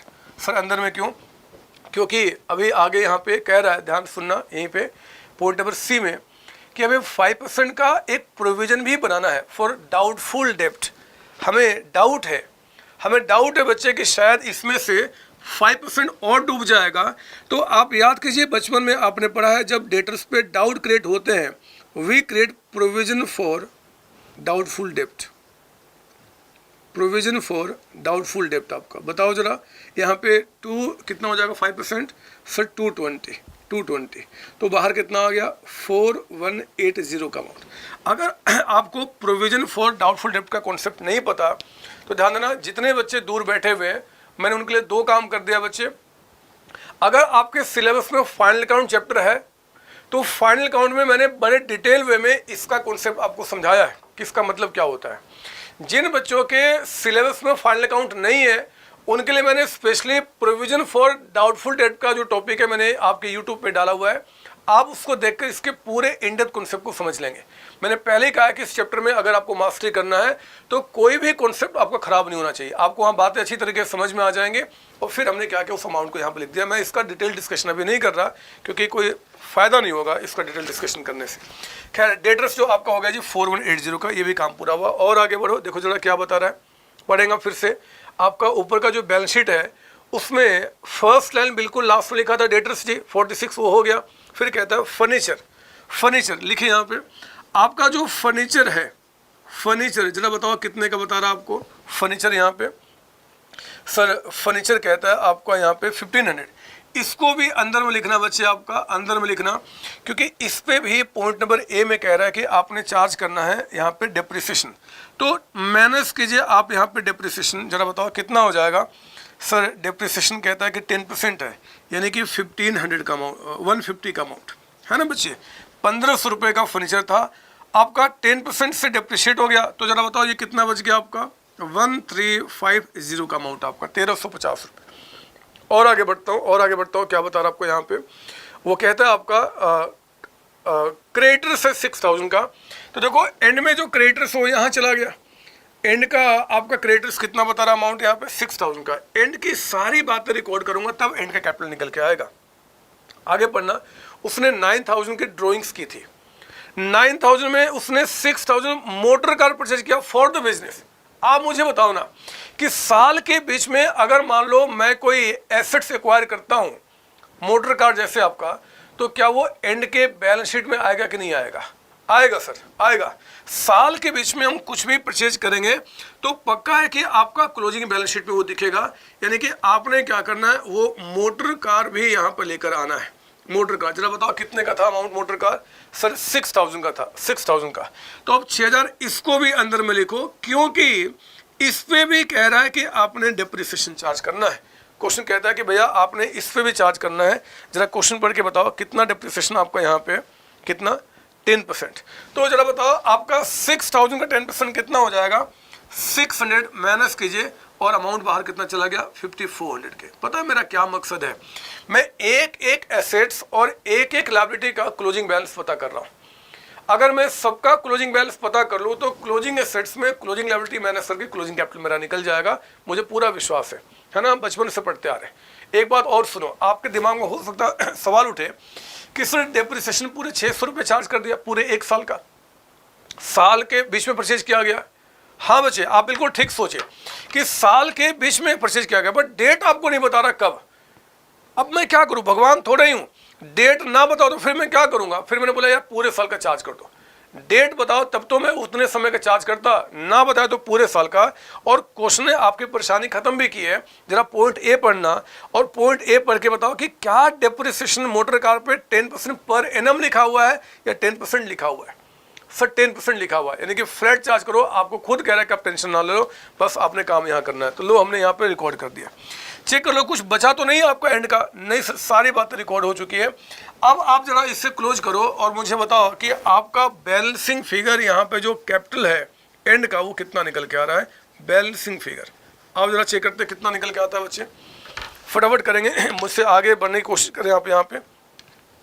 तो 4000 का आपका कैश इन हैंड, 2000 का यहाँ पे बैंक है, 5500 का आपका यहाँ पे स्टॉक है, फिर आपका 4180 का अमाउंट आपका है, 1350 और प्लस आपका 5400। फिर बच्चे ये आ गया आपका 22,430 का अमाउंट आपका। तो यहाँ भी आ गया जी कितना अमाउंट आपका 22,430 का अमाउंट। इसमें से आप 6000 को हटा दो जो हमारा क्रेडिटर्स है, लायबिलिटी आपका सॉरी, तो 16,430 आपका कैपिटल निकल के आया। लीजिए ये कैपिटल यहाँ चला गया बच्चे 16,430 का अमाउंट आपका 16,430। अब हमारा मकसद पूरा हो चुका है, हमारे पास सारी बातें हमें पता है, हमारा opening capital, closing capital, additional capital, drawing सब कुछ पता है। अब मैं आपका यहाँ प्रॉफिट निकाल सकता हूँ। तो पता मैं क्या करूँगा, अब लिखेंगे आप यहाँ पे मेरे साथ स्टेटमेंट, लिखिए मेरे साथ यहाँ पे statement showing computation of profit oblique loss earn during the year. हमें नहीं पता हमें प्रॉफिट होगा कि लॉस होगा, तो जो भी होगा हम देख लेंगे। अर्न ड्यूरिंग द ईयर कितना अमाउंट है उसको हम पता कर लेंगे। आपको आता तो ये पता करना। बताओ हम क्या करते हैं जी, हम लेते हैं पहले आपका कैपिटल एट द एंड। जरा बताइए क्वेश्चन पढ़ के कि कैपिटल एट द एंड यानी कि क्लोजिंग कैपिटल कितना निकल गया आपको यहाँ पे। सर ये 16,430 लिखो यहाँ पे 16,430। इन दोनों के इम्पैक्ट को खत्म करना है। पहले ड्राइंग्स, कोई भी पहले हो सकता है, कोई दिक्कत नहीं है। हमने कहा कि अगर ये ड्राइंग्स ना हुआ रहता, ड्राइंग्स ड्यूरिंग द ईयर, अगर ये ड्राइंग्स ना हुआ रहता तो जरा बताओ उस केस में आपका कैपिटल 3000 कम होता कि ज़्यादा होता। सर ज़्यादा होता। ऐड कर दो आप यहाँ पे, माइनस कर दो। अगर कोई आपने एडिशनल कैपिटल दिया है तो एडिशनल कैपिटल अगर कुछ आपका है क्वेश्चन में ड्यूरिंग द ईयर तो आप उसको माइनस कर दीजिए। जरा बताओ क्या क्वेश्चन में कोई एडिशनल कैपिटल है? नहीं सर, नहीं बता रहा सर, नील है। तो नील लिख दो यहाँ पे आपका। सर एग्जाम में क्या ये लिखना जरूरी है? नहीं लिखना। जिसको नील कर रहा हूँ ना लिखना, मैं तो आपको समझा रहा हूँ बच्चे, मुझे सारी बातें लिखनी पड़ेंगी ताकि आपके दिमाग में कोई सवाल ना उठे। लेकिन एग्जाम में जो नील कर रहा हूँ आप किसी भी चैप्टर में आप उसको छोड़ सकते हैं, कोई दिक्कत नहीं।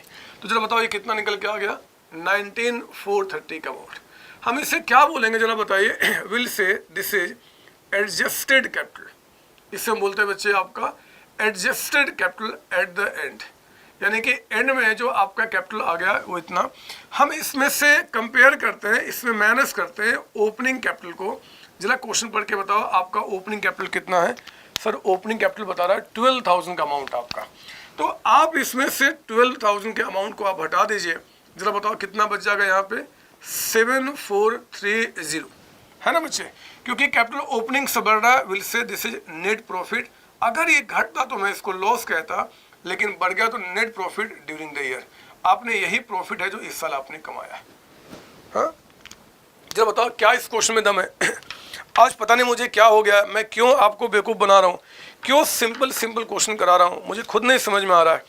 क्योंकि आप ये बात जानते हैं कि भैया अगर स्टेटमेंट ऑफ फेयर मेथड से हम प्रॉफिट निकालते हैं, हमें 4 चीज़ की रिक्वायरमेंट होती है।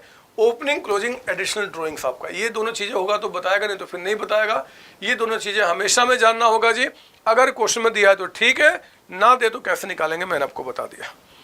इसमें कोई डाउट आपको? नहीं सर कोई डाउट नहीं है, हो गया सर हमारा काम। तो आप कहो तो मैं इसको मिटा दूँ क्या? सर मिटा दो, अब तो हम इसको कर चुके हैं। कोई सवाल इसमें? सवाल सर उठ ही नहीं रहा। एक प्रोविज़न को लेकर था बट आपने कह दिया कि उसको लेकर हमारे पास है, आपके पास, मैं उसको पढ़ लूँगा। या हम जानते हैं पहले से, फिर पढ़ना भी क्या हमें आता है सर।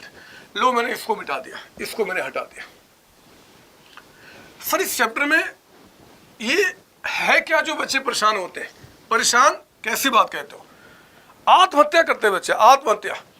ये चैप्टर ऐसा चैप्टर है कि अगर किस एग्ज़ाम में मान लो कोई दुश्मन आपका है और आप चाहते हो कि एग्ज़ाम में वो बच्चा फेल कर जाए, तो बस एग्ज़ाम से 1 मिनट पहले उसे कान में कह देना सिंगल एंट्री सिस्टम, वो एग्ज़ाम छोड़ के भाग जाएगा।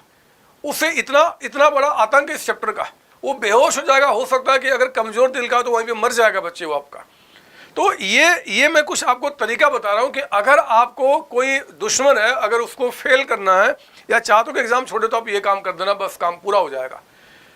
सर अब मजाक तो नहीं कर रहा, नहीं बच्चे सच्चाई बता रहा हूँ। आप आज से 20-25 साल पहले जरा ध्यान देना, न्यूज़पेपर में क्या होता था कि रोज होता था कि 10 लोगों ने आत्महत्या कर लिया, 15 लोगों ने आत्महत्या कर, क्यों जी? सिंगल एंट्री सिस्टम के चलते आपका वो चैप्टर इतना भयानक। सर सही बोल रहे हो? नहीं बच्चे, मजाक कर रहा हूँ, ऐसा थोड़ा ही होता है कोई आत्महत्या करेगा, लेकिन टफ माना जाता है, लोग इसको टफ मानते हैं, बहुत टफ मानते हैं।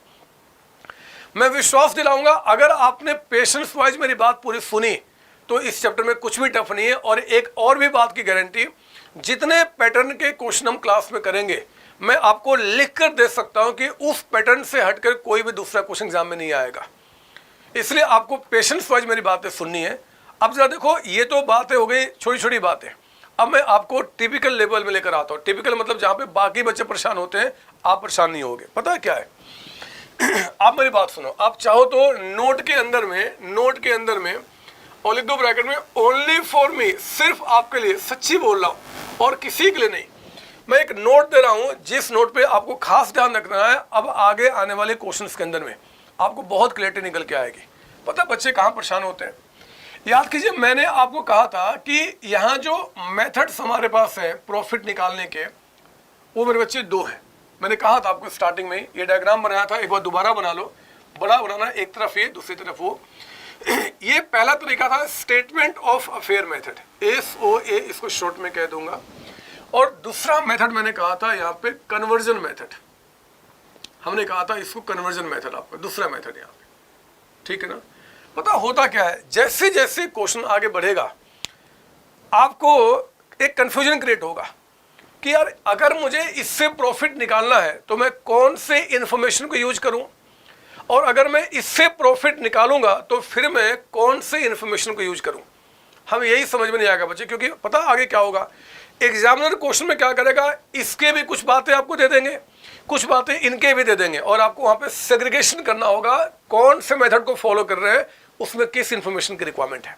तो ये परेशानी जो आम तौर पे बच्चे फेस करते हैं, मैं आपकी अभी कभी खत्म करना चाहता हूं, अभी के अभी। सुनो ध्यान से। क्या देखो, आपको याद होगा, अगर मैं इस मेथड से प्रॉफिट निकाल रहा था तो मैंने आपसे 4 बातें पूछी थी। क्या क्या पूछा था जरा बताओ, बोलो ना क्या क्या पूछा था यहाँ पे। एक तो ओपनिंग कैपिटल है ना बच्चे, एक मैंने आपसे यहाँ पूछा था क्लोजिंग कैपिटल। क्लोजिंग कैपिटल पता क्या था ना सर? हाँ, एक आपसे मैंने यहाँ पूछा था एडिशनल कैपिटल, मैंने आपसे पूछा था एडिशनल कैपिटल आपका, और एक हमने यहाँ पे आपसे पूछा था ड्राइंग्स। 4 बातें मैंने आपसे यहाँ पूछी थी, आपको अगर याद होगा तो। सर हाँ सर, हमें याद है। अगर इस मेथड से आप प्रॉफिट निकाले तो 4 चीज़ों को पूछा था। और हाँ, हमने देखा था कि जब क्वेश्चन लेंदी करेगा तो ओपनिंग क्लोजिंग कैपिटल बताने के बजाय आपके जो एसेट्स हैं और जो आपके लायबिलिटी है वो क्वेश्चन आपको बता देगा। तो मैंने कहा था कि इसमें से इसको माइनस करके ओपनिंग कैपिटल में निकाल सकते हैं और क्लोजिंग में निकाल सकते हैं। Opening assets minus opening liability opening capital हो जाएगा, closing assets minus closing liability आपका क्लोजिंग कैपिटल होगा। ये 2 बातें आप जानते हैं, इनके बारे में मैंने कहा था अगर क्वेश्चन होगा तो बताएगा, नहीं तो फिर नहीं बताएगा, आपको चिंता नहीं करना। ये बातें हो गई, ये था SOA मेथड।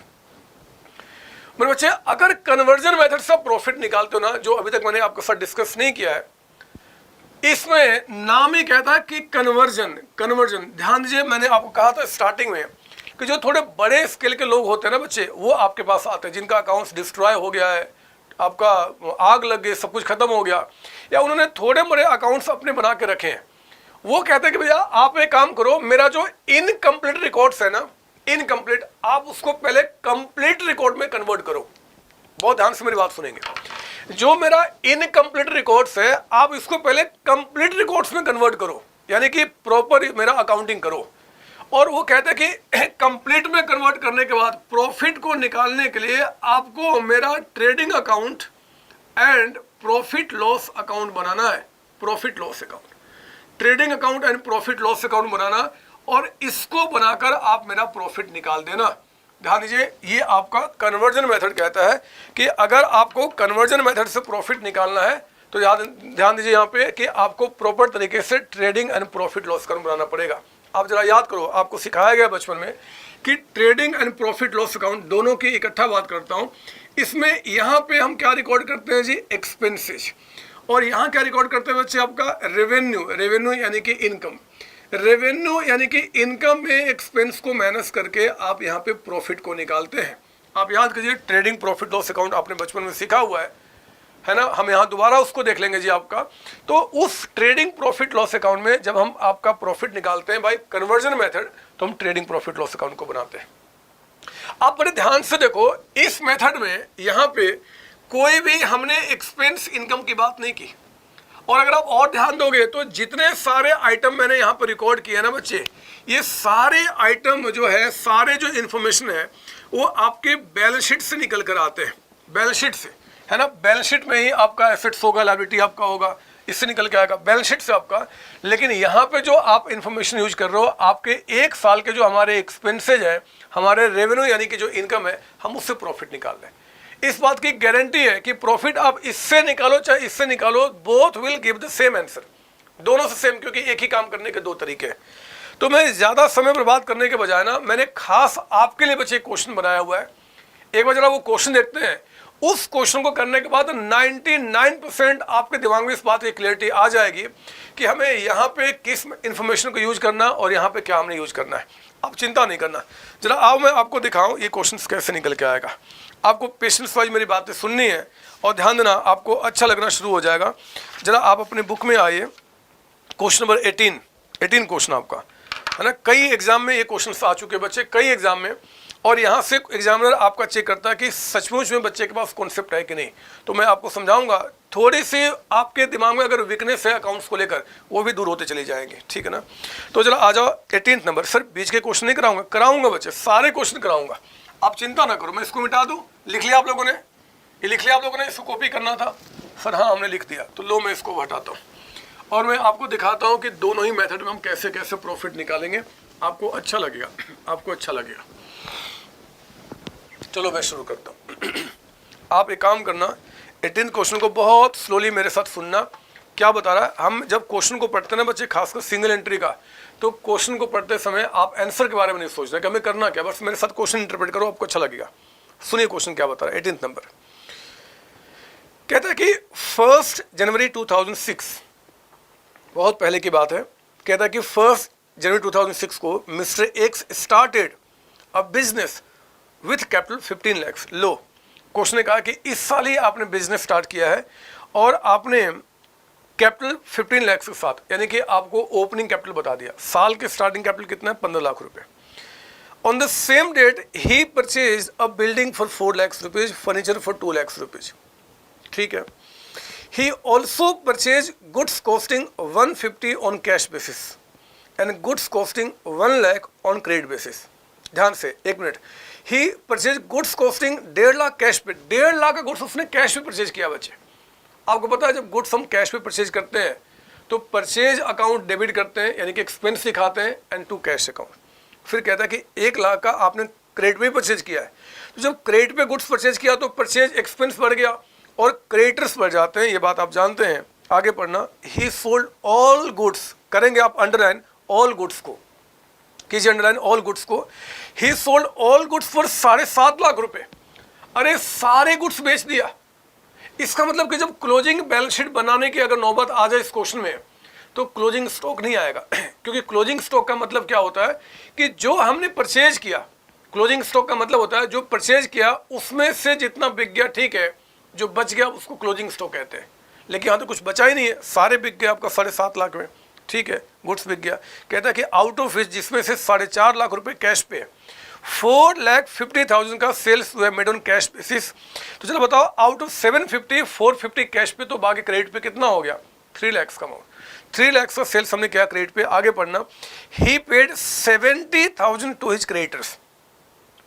एक मिनट, उसने क्रेडिटर्स को 70 पे किया है और 10,000 का डिस्काउंट भी रिसीव किया है। एक मिनट स्लो, बस क्वेश्चन में समझ रहा हूँ, मेरी बात सुनना जरा। फिर से पढ़ो क्वेश्चन का second line, sorry third line starting में, एंड से पढ़ना, या एक काम करो क्वेश्चन का सेकेंड लाइन पढ़ो बीच से जरा।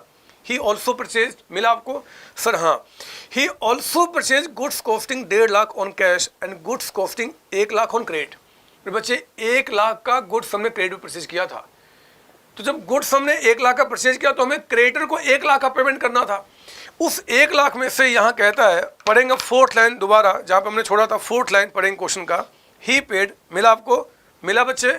अरे मिला सर? हाँ, तो 1 लाख में कहता है कि 70,000 आपने क्रेडिटर्स को पे कर दिया है, 10,000 का आपको डिस्काउंट मिल गया। तो जरा बताओ 1 लाख का परचेज किया था, यानी क्रेडिटर को 1 लाख का पेमेंट करना था, उसमें से 70 + 10 यानी कि 80,000 हमने क्या किया, उनको पे कर दिया। 70 पे किया, 10 का डिस्काउंट मिल गया, तो क्रेडिटर्स एंड में कितना बच गया?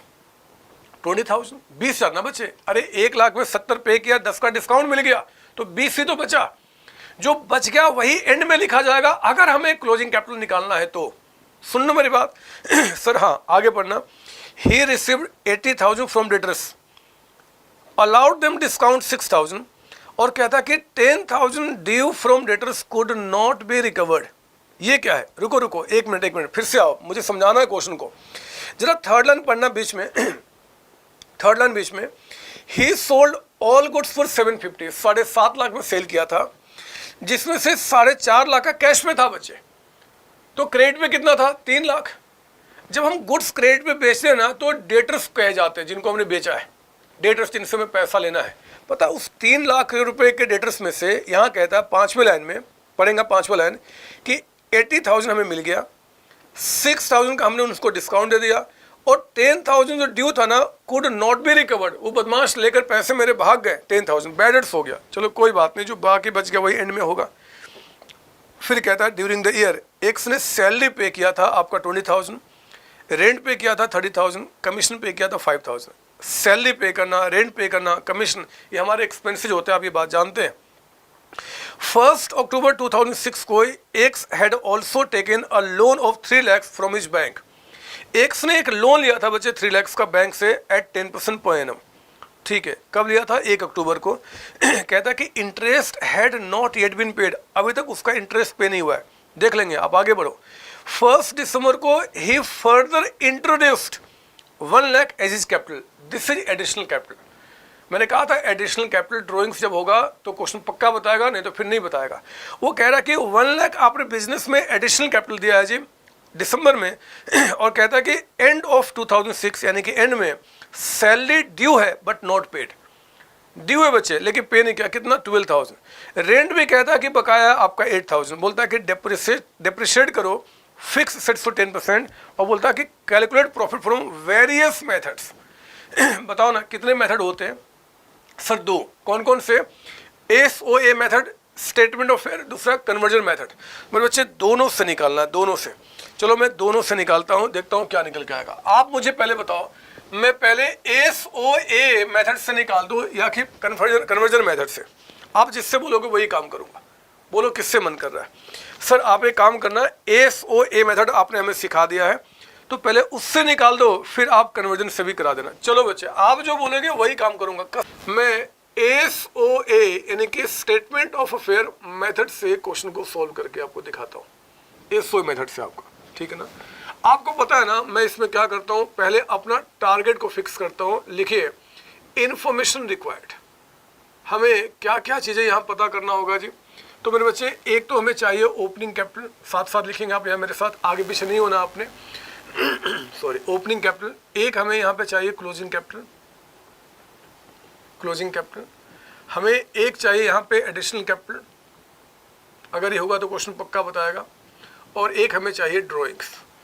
तो 4th आइटम आपने लिखा है यहाँ पे ड्राइंग्स। इन चारों में से जो पता है हमें ठीक है, जो नहीं पता उसको मैं ढूंढ लूँगा, थोड़ा ही कुछ होता है। जरा बताओ क्या ओपनिंग कैपिटल बता रहा है? सर हाँ, 15 लाख का अमाउंट। बिल्कुल स्टार्टिंग में कह रहा है कि जब बिजनेस स्टार्ट किया था तो 15 लाख के कैपिटल के साथ स्टार्ट किया था। क्या क्लोजिंग कैपिटल बता रहा है? नहीं सर, ये हमें ढूंढना है, देख लूँगा मैं। चलो कोई बात नहीं। बताओ एडिशनल कैपिटल बता रहा है क्या? सर हाँ, वो नीचे से 3rd लास्ट लाइन में कह रहा है कि 1 लाख का आपने यहाँ पे एडिशनल कैपिटल दिया था, एडिशनल कैपिटल। अच्छा बताओ क्या ड्राइंग्स कहीं क्वेश्चन बता रहा है क्या? सर नहीं बता रहा, तो फिर नील है, आप चिंता नहीं करना। ये दोनों चीज़ें जब बताएगा तो है, नहीं बता तो फिर नहीं है आपका, है ना? हमारा काम पूरा हुआ। सिर्फ मेरे बच्चे हमारा जो टारगेट है ना वो एक जगह चला गया, कहाँ पे? Closing capital. अगर मैं क्लोजिंग कैपिटल को किसी तरीके से पता कर दूँ ना तो मेरा क्वेश्चन कंप्लीट आपका हो जाएगा। तो चलो बताओ क्लोजिंग कैपिटल को पता करने के लिए आप यहाँ क्या बनाएंगे? तो फिर पता क्या करना, आप बनाना यहाँ पे स्टेटमेंट ऑफ अफेयर और कब जी? एज ऑन 31 दिसंबर 2006 यानी कि साल के एंड में बच्चे, हम साल के एंड में हमारे जो एसेट्स लायबिलिटीज है हम उनके पोजीशन को यहाँ पे आपके लिए पता कर रहे हैं कि साल के एंड में आखिर हमारा क्या पोजीशन है। मैं उसको यहाँ पे लिख दूँ, आपको यहाँ पे दिक्कत नहीं आनी चाहिए, बहुत ध्यान से चलूँगा। और आपको मेरे साथ थोड़ा जगह बना लूँ क्या, इस 1 लाख को यहाँ लिख देता हूँ मैं, ये हमारा 1 लाख था और 15 लाख को भी थोड़ा पास कर दूँ। आपने ऑलरेडी पास किया होगा, आपको कोई दिक्कत नहीं। मुझे थोड़ा बड़ा चाहिए, बड़ा बड़ा लिखने के लिए, समझो बड़ा बड़ा लिखूंगा तो पूरी बात समझ में आएगी। ऐसी मेरी हैंड राइटिंग खराब है, करूँ तो क्या करूँ। बचपन से सोचा था कि मैं कुछ सीखूंगा हैंड राइटिंग, लेकिन समझ में नहीं आया। हमारे ड्राइंग वाले सर ने कहा कि बेटा जरा लड़के का फोटो बनाना। लड़के का फोटो देखो मैं कैसे बनाता था, लड़के का फोटो BOY लिख देता था और बॉय से देखो लड़का मैं कैसे बनाता था। ये हो गया हमारा लड़का, देख रहा है, ये हमारा लड़का बन गया। नहीं हो गया बच्चे लड़का, हमें मार्क्स नहीं मिलता था, इतनी अच्छी कलाकारी में दिखाता फिर भी मार्क्स नहीं। वो कहते जरा आम बनाओ, तो देखो मैं आम कैसे बनाता था, ये हमारा हो गया ड और ये बन गया हमारा आम। नहीं बन गया बच्चे, यहाँ पे नहीं बन गया आम। चिड़िया बनाओ, ये लो चिड़िया बन गया, चिड़िया बन गया। तो मैं अच्छी कलाकारी करता था, लेकिन कभी मेरे ड्राइंग्स टीचर ने मुझे ना प्रोत्साहित नहीं किया, हमेशा डांटा करते थे कैसे कैसे ड्राइंग करता है। और इसी खुन्नक में ड्राइंग्स मैंने छोड़ दी और मेरी हैंड राइटिंग खराब हो गई। मैं करूँ तो क्या करूँ, आज चाह कर भी सुधार नहीं पाता। तो छोड़ो ना, अकाउंट सीखना है, ड्राइंग सब सीख के क्या करूँगा।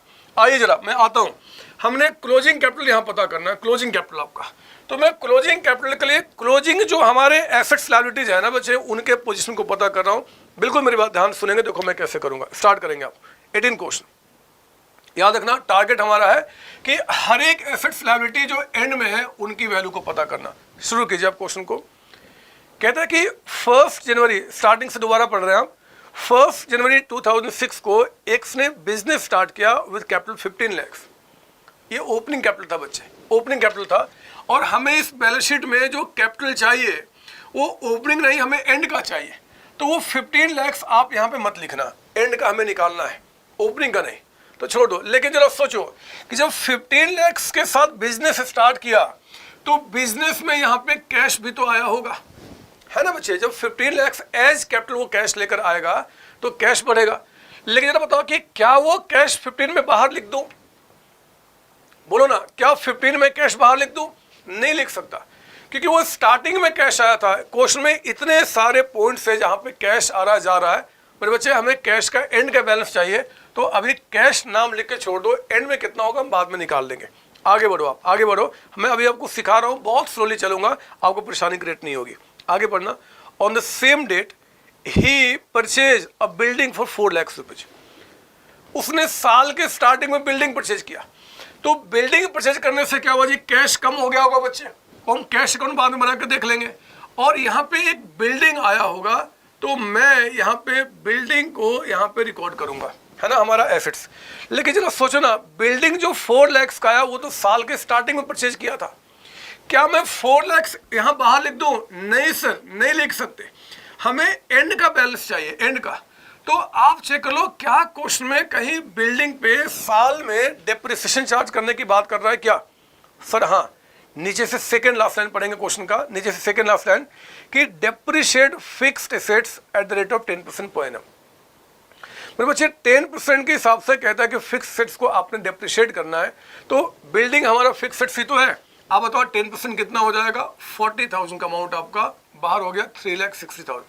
हमेशा अच्छा होता है कि पहले एग्जाम में क्वेश्चन को ठीक से पढ़ो। क्वेश्चन पढ़ा तो दिमाग में बहुत सारी बातें बैठ जाएंगी, फिर क्वेश्चन आराम से बनना शुरू हो जाएगा। हमारा टारगेट एंड का बैलेंस बिल्डिंग का निकालना है जी, तो हमने क्या किया, एंड में 360 का अमाउंट लिखा। और आगे पढ़ना। कहता है कि आपने फर्नीचर भी परचेज किया 2 लाख का।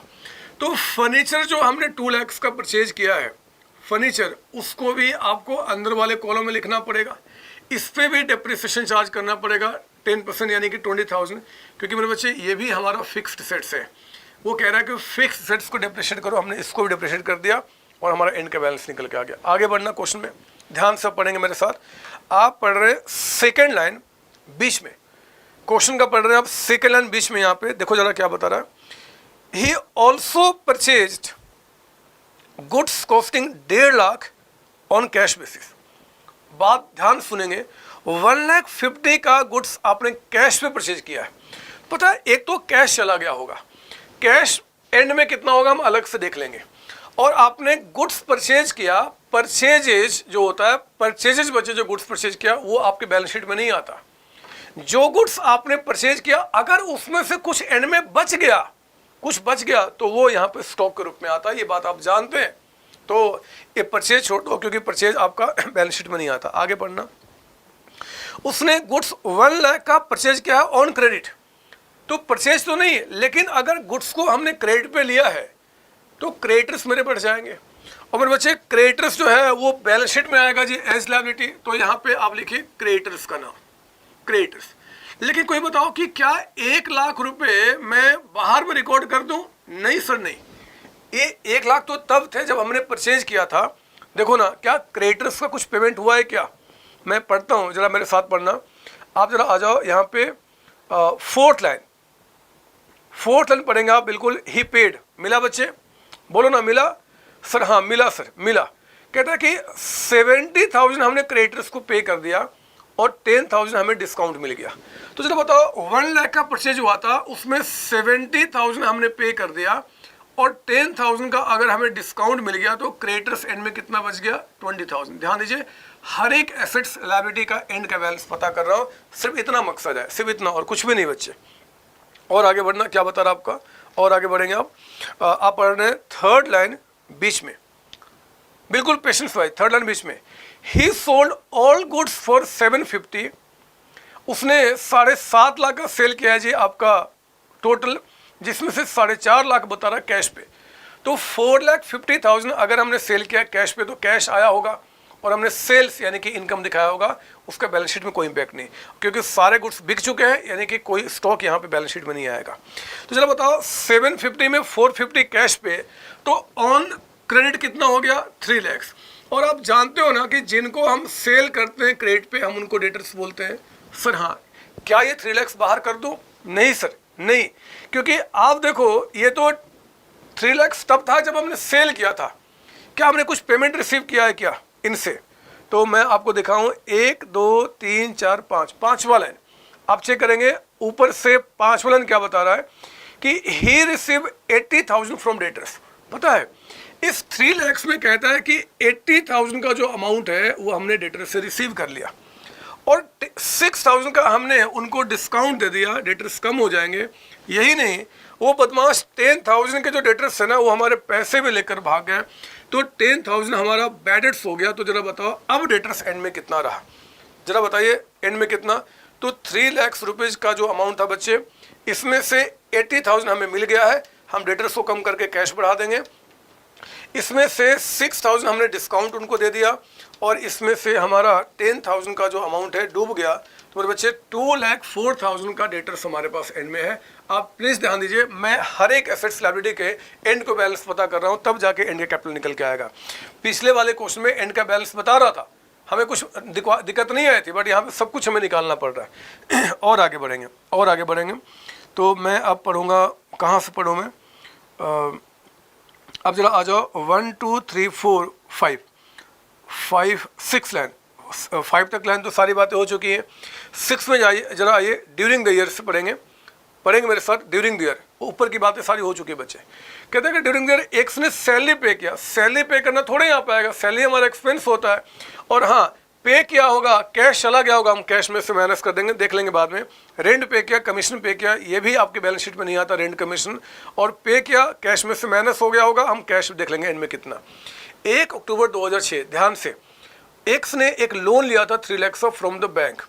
अब बताओ अगर 1 अक्टूबर को लोन लूंगा तो क्या वो लोन इस दिन में दिखेगा कि नहीं दिखेगा? एंड में आपका सब दिखेगा। लोन आपने साल के बीच में लिया तो यहाँ भी तो दिखेगा।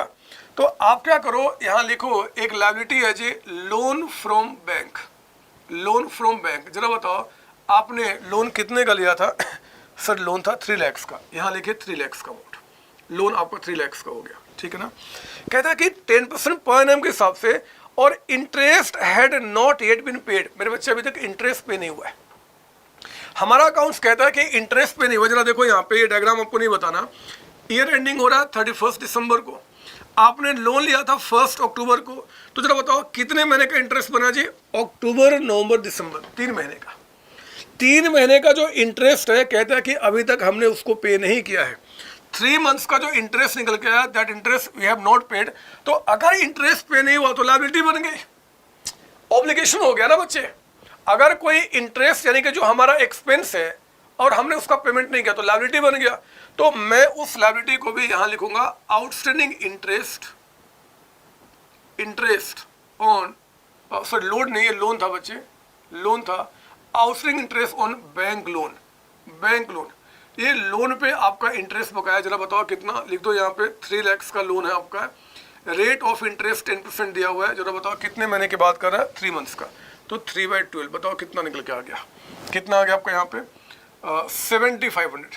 नहीं, एक बार चेक कर लूँ क्या, ऐसे इतना ही आएगा, फिर भी देख लो कोई बात नहीं, कि 3 लाख पे आपका यहाँ पे 10% और 3 मंथ्स का इंटरेस्ट आपका ये आ गया 7500। ठीक है, ये भी हो गया बच्चे। आगे बढ़ना, फिर क्या बता रहा है, कहता है कि 1 दिसंबर को उसने फिर से 1 लाख का एडिशनल कैपिटल दिया। बहुत ध्यान से मेरी बात सुनेंगे, 1 लाख का उसने एडिशनल कैपिटल दिया तो हमारा कैश बढ़ गया होगा, कितना हम देखेंगे बाद में। और क्योंकि हमें यहाँ क्लोजिंग कैपिटल चाहिए, उसको यहाँ रिकॉर्ड नहीं करना, एडिशनल कैपिटल को आप यहाँ लिख चुके हैं 1 लाख रुपए का अमाउंट है ना, 1 लाख का अमाउंट आपका एडिशनल कैपिटल। थोड़ी सी और क्लियरिटी आगे आएगी, थोड़ा सा वेट करना, आगे बढ़ो। कहता है कि एट द एंड ऑफ 2006, साल के एंड में सैलरी ड्यू है बट नॉट पेड आपका 12,000 की सैलरी ड्यू है बच्चे। जरा बताओ, सैलरी ड्यू है मतलब पे करना है, अभी तक हमने पे नहीं किया, लायबिलिटी बन गया। जब भी आपके ऊपर कोई ऑब्लिगेशन आएगा ना, obligation that becomes your liability आपका, तो आपने क्या करना, यहाँ पे आउटस्टैंडिंग सैलरी आपका यहाँ रिकॉर्ड किया जाएगा एज लायबिलिटी। जरा बताओ अमाउंट कितना बता रहा है यहाँ पे, सर आउटस्टैंडिंग सैलरी जो है ना ये 12,000 का अमाउंट बता रहा है, लिखो यहाँ पे 12,000 का अमाउंट आपको, ठीक है ना। फिर आगे पढ़ना, रेंट भी कहता है कि अभी आउटस्टैंडिंग है, ये भी लायबिलिटी हो गया।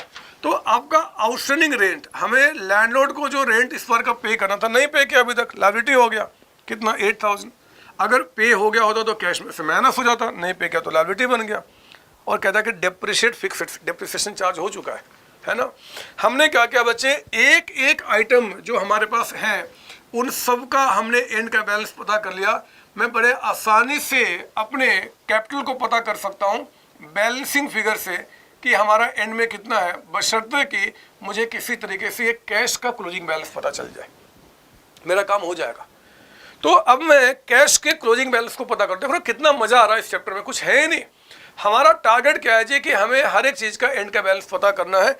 तो मैं अब एक काम करना शुरू करूँगा, मैं एंड का यहाँ पे कैश निकालूँ। कैसे, देखो मैं ऐसे भी कर सकता था, ये प्लस माइनस करना, जैसे हमने इसमें दिखाया, यहाँ दिखाया, लेकिन कैश में बहुत सारी बातें हैं। तो मैं एग्जाम में क्या करूँगा, वर्किंग नोट्स में यहाँ पे कैश अकाउंट बनाकर मैं एग्जामिनर को दिखा दूंगा कैश अकाउंट।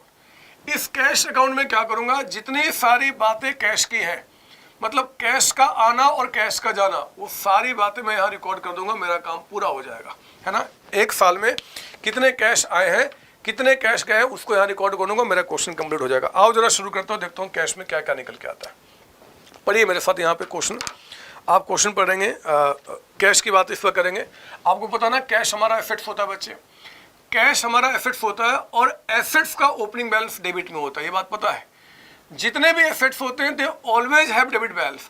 एक और खास बात, जिनका ओपनिंग बैलेंस डेबिट में होता है उनका बढ़ना हम डेबिट करते हैं, घटना क्रेडिट करते हैं। सुनो, कमजोर दिल वाले, मतलब कमजोर अकाउंट्स वाले, मैंने कुछ बताया आपको कि जितने भी एसेट्स होते हैं ना बच्चे, उन सबका ओपनिंग बैलेंस डेबिट में होता है। सबका ओपनिंग बैलेंस कहाँ होता है, डेबिट में। ओपनिंग बैलेंस यहाँ पे डेबिट में आपका होता है। जिसका ओपनिंग बैलेंस डेबिट में होता है उनका बढ़ना हम डेबिट करते हैं और घटना क्रेडिट करते हैं। पूरे अकाउंटेंसी में ये चलेगा काम आपका, ठीक है ना। तो यहाँ पे ओपनिंग बैलेंस ऑफ कैश तो नील है, लिखो चाहे ना लिखो आपका, क्योंकि बिजनेस इस साल ही शुरू किया हमने, तो हमने ओपनिंग कैश नील कर दिया। बाकी बातें मैं लिखना शुरू करता हूँ। आओ जरा पढ़ेंगे क्वेश्चन। हमारा मकसद है कैश को ढूंढना। कैश पढ़िए स्टार्टिंग से। 1 जनवरी को एक्स ने बिजनेस स्टार्ट किया विद कैपिटल 15 लाख। तो जरा बताओ 15 लाख का बिजनेस में कैश आया कि चला गया, बोलो ना, आया कि चला गया। सर आया है, पता ना आपको। चलो एक और भी नाम देते हो, यहाँ पे रिसिट्स है। कैश का रिसिट्स यानी कि आना, यहाँ रिकॉर्ड करते हो आप, और कैश का जाना यानी कि पेमेंट आप यहाँ रिकॉर्ड करते हो, है ना। कैश का आना, कैश का जाना आपका। तो आपने 15 लाख के साथ यहाँ पे बिजनेस स्टार्ट किया। लिखिए 15 लाख कैश में, आपने कहा टू कैपिटल, है ना, टू कैपिटल के नाम पे 15 लाख रुपए कैश आए। फिर कहता है उसी दिन पे आपने बिल्डिंग और फर्नीचर परचेज किया, तो बिल्डिंग फर्नीचर परचेज करने से कैश बढ़ा कि कम हो गया? सर कम हो गया। यहाँ लिखिए, आपने कहा बाय बिल्डिंग, जरा बताओ बिल्डिंग हमने कितने का परचेज किया है? सर 4 लाख का, 4 लाख, ठीक है जी। अच्छा बताओ आपने फर्नीचर जो परचेज किया है, बाय फर्नीचर, वो कितने का आपने लिया है? सर फर्नीचर जो हमने परचेज किया है वो है आपका 2 लाख का। कुछ नहीं कर रहा बच्चे, एक साल में जो कैश का आना जाना हुआ है मैं उसको यहाँ पर रिकॉर्ड कर रहा हूँ, उसको रिकॉर्ड कर रहा हूँ। और आगे पढ़ना, सेकेंड लाइन बीच में, सेकेंड लाइन बीच में पढ़ रहा हूँ। ही also purchase goods costing 150 on cash basis. अगर हमने गुड्स परचेज किया है तो पेमेंट हुआ होगा, और कैश पे लिया ना बाय परचेजेज, कितने का जी? 150, 1,50,000 का अमाउंट आपका, ये भी हो गया। फिर कहता है कि आपने गुड्स कॉस्टिंग 1 लाख परचेज किया है ऑन क्रेडिट। अगर क्रेडिट पे गुड्स परचेज करूंगा, क्रेडिट पे, तो मेरे बच्चे कोई कैश में इंपैक्ट नहीं होता है ना। क्रेडिट पे परचेज किया तो क्या हुआ जी? परचेज बढ़ गया और हमारा क्रेडिटर्स बढ़ गया, थोड़ा ही कुछ हुआ कैश में। आगे बढ़ो, ही sold all goods for 750, out of which कहता है कि 450 वाज ऑन कैश बेसिस। अगर 450 पे गुड्स बेचा हमने कैश पे, तो कैश आया होगा। लिखिए यहाँ पे 2 सेल्स या 2 कैश सेल्स, कुछ भी लिख सकते हैं। 4,50,000 कैश हमारे पास आया होगा। मैं जितने भी एक साल में कैश आए गए हैं उनको सिर्फ यहाँ रिकॉर्ड कर रहा हूँ कैश के बैलेंस को पता करने के लिए, ठीक है। तो 750 में 450 कैश हमारे पास आ गया। 3 लाख का सेल हमने क्रेडिट पे किया होगा, क्रेडिट पे करने से थोड़े कुछ कैश में इम्पैक्ट होगा। आगे पढ़ना, 70,000 हमने क्रेडिटर्स को पे किया है। आप बताओ क्रेडिटर्स को पे किया तो क्रेडिटर्स बढ़ा कि कम हो गया? सर कम हो गया। क्रेडिटर्स को जरा बताओ कितना हमने पे किया है? 70,000 का अमाउंट आपका यहाँ रिकॉर्ड कर लिया हमने, 70,000। हमने 10,000 का डिस्काउंट भी रिसीव किया। बच्चे डिस्काउंट रिसीव करने से यहाँ पे कैश पे कोई इम्पैक्ट नहीं पड़ता। डिस्काउंट का मतलब क्या कि क्रेडिटर्स कम हो गए, डिस्काउंट एक्सपेंस बढ़ गया, कैश थोड़े गया हमारे पास से, कुछ कैश थोड़े गया हमारे पास से। फिर कहता है 5वीं लाइन में 80,000 आपने डेटर से रिसीव किया है। अगर हमने डेटर से रिसीव किया है तो कैश हमारे पास आए हैं। आप यहाँ लिखेंगे 80,000 का अमाउंट, 80,000 हमने यहाँ पर रिसीव किया। आगे पढ़ना, और क्या बता रहा आपको यहाँ पे, कहता है कि 6,000 डिस्काउंट दे दिया डेटर्स ने। अरे डेटर्स ने अगर हमें डिस्काउंट दिया है तो डेटर्स कम हो गए, कैश थोड़े कुछ कम हो जाएगा। समझ लो मेरी बात, अगर डेटर्स ने हमें डिस्काउंट दिया तो डेटर्स कम होंगे ना बच्चे, कैश थोड़े कम हो जाएगा कि डिस्काउंट दिया तो कैश हमने दे दिया जी। नहीं सर, कुछ भी कैश में नहीं होगा। 10,000 कहता है कि डेटर्स डूब गए, बैड डेट्स हो जाना, तो बैड डेट्स के होने से डेटर्स डूब जाते हैं। जिनसे हमें पैसा लेना था उन्होंने पैसा पे नहीं किया, कैश थोड़े डूबा है, डेटर्स डूब गए, कैश अकाउंट में नहीं आएगा। समझो मेरी बात, बैड डेट्स जब होता है तो डेटर्स डूब जाते हैं, कैश नहीं डूबता। यानी कि कैश जो पॉकेट में था वो चला गया, डेटर्स चले गए। आगे पढ़ना, ड्यूरिंग द ईयर कहता है कि उसने सैलरी पे किया है, रेंट पे किया है, कमीशन पे किया है, तो कैश चला गया। लिखो यहाँ पे by salary, bye rent, bye commission. आपने यहाँ पे 3 चीज़ें पे की हैं, आपने उसको रिकॉर्ड किया। जरा बताओ सैलरी के नाम पे कैश कितना पे किया हमने यहाँ पे? सर 20,000। अच्छा बताओ हमने रेंट के नाम पे कैश कितना पे किया है? 30,000। जरा बताओ हमने कमीशन कितना पे किया? 5,000, है ना। ये हमने क्या किया? पे कर दिया। तो ये कैश। सर आपने तो कहा था कि इस मेथड में कोई एक्सपेंस इनकम की रिकॉर्डिंग नहीं होगी।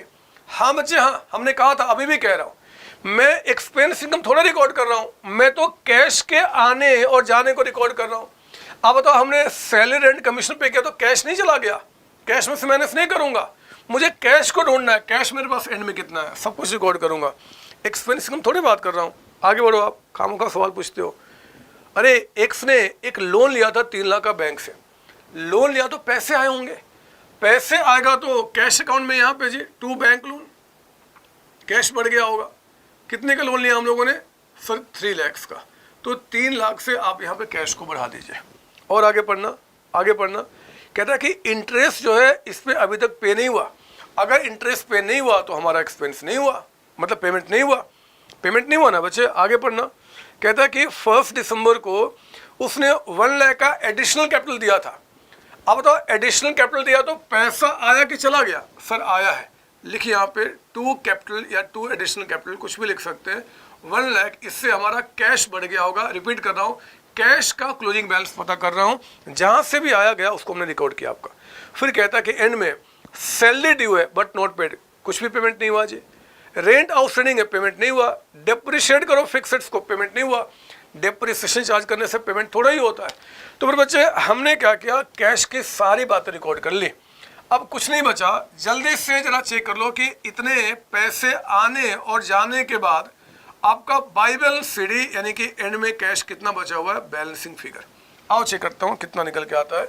ऊपर से देखेंगे 15 लाख का अमाउंट, प्लस आपका कितना है, सेल्स आपका 450 का अमाउंट, फिर आपका 80,000 का अमाउंट, फिर आइए बैंक लोन आपका 3 लाख का अमाउंट, और आपका कैपिटल यानी कि 1 लाख का अमाउंट। इसमें से माइनस करो बिल्डिंग एंड फर्नीचर, कितना हो गया, 6 लाख का अमाउंट जो पेमेंट हो चुके हैं। फिर आपने माइनस किया 220, 240, 270, 275, सीधे सब में को माइनस कर दो 275। पर बच्चे ये कैश आ गया 15,55,000 का अमाउंट आपका। लीजिए हमने कैश पता कर लिया कि जितने भी साल में कैश के आने जाने हुए हैं उनके आने जाने के बाद आपके पास कैश का अल्टीमेट पोजीशन कितना, 1555। इसी 1555 को आप यहाँ रिकॉर्ड करेंगे जो आपका कैश एंड में है। ध्यान दीजिए, एंड की सारी बातें पता कर रहा हूँ, एंड की सारी बातें, आपका ये काम हो गया। तो सारी बातें रिकॉर्ड हो चुकी है। अब देखो जितने भी हमारे एसेट्स हैं, लायबिलिटी है, एंड का हमने पता कर लिया। जल्दी से पता करो हमारा कैपिटल कितना है जो बैलेंसिंग फिगर निकल के आपका आएगा। तो मैं स्टार्ट करता हूँ। इधर का टोटल कितना हो गया जी, 1555 का कैश हो गया, प्लस 360 का बिल्डिंग हमारे पास है, 1,80,000 का हमारे पास फर्नीचर है, और 2,04,000 के डेटर्स हमारे पास है। ये हो गया आपका 22,99,000 का अमाउंट, 99,000 का अमाउंट आपका। इधर जरा चेक करते हैं इसमें से कितना माइनस किया हमने। तो 20,000 के क्रेडिटर्स चले गए, एंड में माइनस हो गया। फिर आपका 3 लाख का लोन का अमाउंट माइनस किया हमने, 7,500 का आपने यहाँ पे माइनस किया इंटरेस्ट आउटस्टैंडिंग, एंड 12 + 8 माइनस किया आपने 20,000 और माइनस किया यहाँ पे।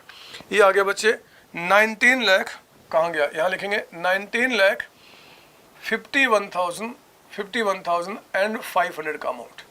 तो ये हमने क्या किया, ये 1 ऐसे था, ये इस तरह के 19,51,500 का अमाउंट। तो क्लोजिंग कैपिटल जो हमें ढूंढना था ढूंढ लिया बच्चे, 19,51,500। अगर बहुत बड़ा क्वेश्चन एग्जाम में बना तो आपको ये बहुत हेल्प करेगा कॉन्सेप्ट को समझने में आपका, है ना। प्लीज कॉपी कर लो। ये हो गई बात। मुझे नहीं लगता कि इसमें कोई भी सवाल उठने का कोई सवाल बनता है, क्योंकि यहाँ पे हमने हर एक एसेट्स लायबिलिटी का एंड का बैलेंस पता किया। बस हमारा मकसद ही था, तभी एंड का कैपिटल निकल के आ पाएगा और काम पूरा किया।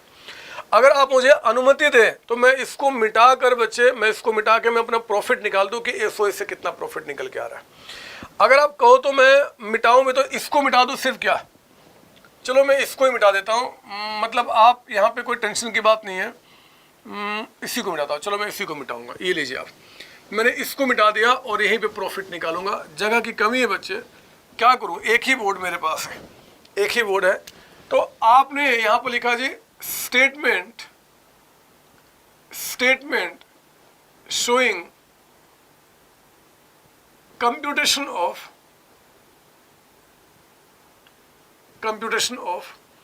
profit / loss during the year। हमने क्या प्रॉफिट क्या लॉस कमाया है, आओ जरा हम उसको ढूंढ लें। तो चलो बताओ, क्वेश्चन में आपका क्लोजिंग कैपिटल अभी आपने निकाला। क्लोजिंग कैपिटल कितना बता रहा है जी आपका यहाँ पे, क्लोजिंग कैपिटल ये देखो 19,51,500 का अमाउंट। आप इसमें एड बैक करो। अगर साल के बीच में कोई ड्राइंग्स हुई है, आप बताइए क्या ड्राइंग्स ड्यूरिंग द ईयर कुछ बता रहा है क्या आपको क्वेश्चन में, ड्राइंग्स ड्यूरिंग द ईयर? नहीं सर, ड्राइंग्स नील है यहाँ पे। तो जो नील है उसको लिखो चाहे ना लिखो फर्क नहीं पड़ता, बट मैं समझा रहा हूँ, मैं सारी बातें लिखूंगा। फिर अगर कोई एडिशनल कैपिटल है, एडिशनल कैपिटल अगर आपका है तो उस एडिशनल कैपिटल को आप यहाँ से हटाइए। देखो ना कितना बता रहा था, 1 लाख रुपए का अमाउंट, 1 लाख का अमाउंट आपका, 1 लाख है ना। उसको हमने क्या क्या माइनस कर दिया। फिर जो अमाउंट आएगा मैं उससे क्या बोलूंगा यहाँ पे, adjusted capital at the end, adjusted capital at the end. जरा बताओ कितना निकल के आ गया सर, ये हो गया 18,51,500 का अमाउंट। इसमें से माइनस कर दो आपका ओपनिंग कैपिटल, यानी कि साल के स्टार्टिंग का जो आपका कैपिटल है, कितना बता रहा आपको 15 लाख।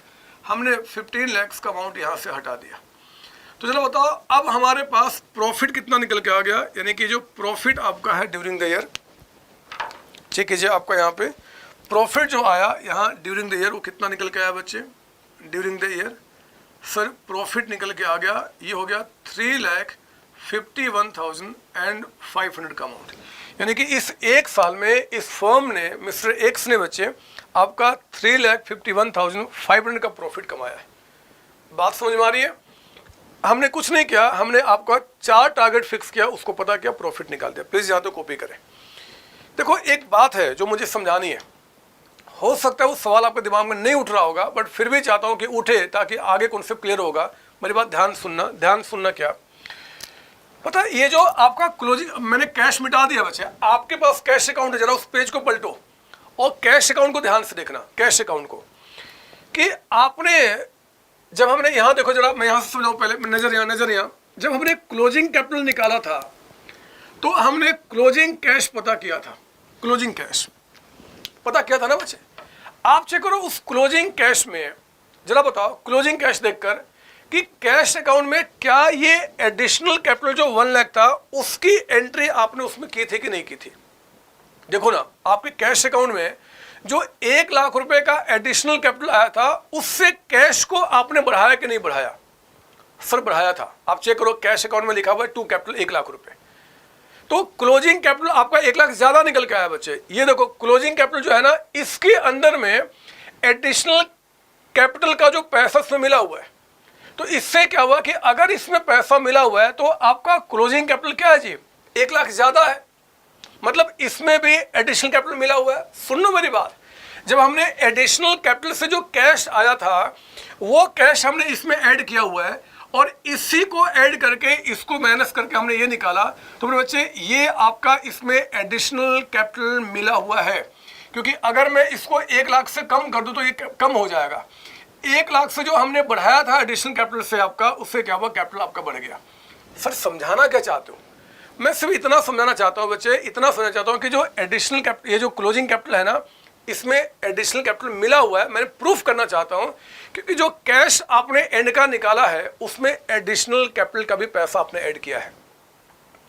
तो अगर हमारे एसेट्स में एडिशनल कैपिटल का पैसा ऐड हुआ पड़ा तो हमारा क्लोजिंग कैपिटल क्या है जी आपका इंक्लूडिंग एडिशनल कैपिटल है। तभी तो हमने हटाया कि इसमें क्योंकि ये 1 लाख मिला हुआ जी, हमने उसको हटा दिया कि भैया अगर ये ना होता तो एंड में कितना कैपिटल होता, ओपनिंग से कंपेयर किया, प्रॉफिट निकल के आ गया। बात सुन आ रही है? तो आपको मैंने कहा था कि आपके दिमाग में सवाल उठेगा नहीं, बट मैंने जानबूझ के उठाया क्योंकि आगे इसका फायदा मिलेगा। हमने यहाँ पे क्वेश्चन सोल्व किया आपका स्टेटमेंट ऑफ अफेयर मेथड से। आप प्लीज इसकी कॉपी कर ले। सर हो गया।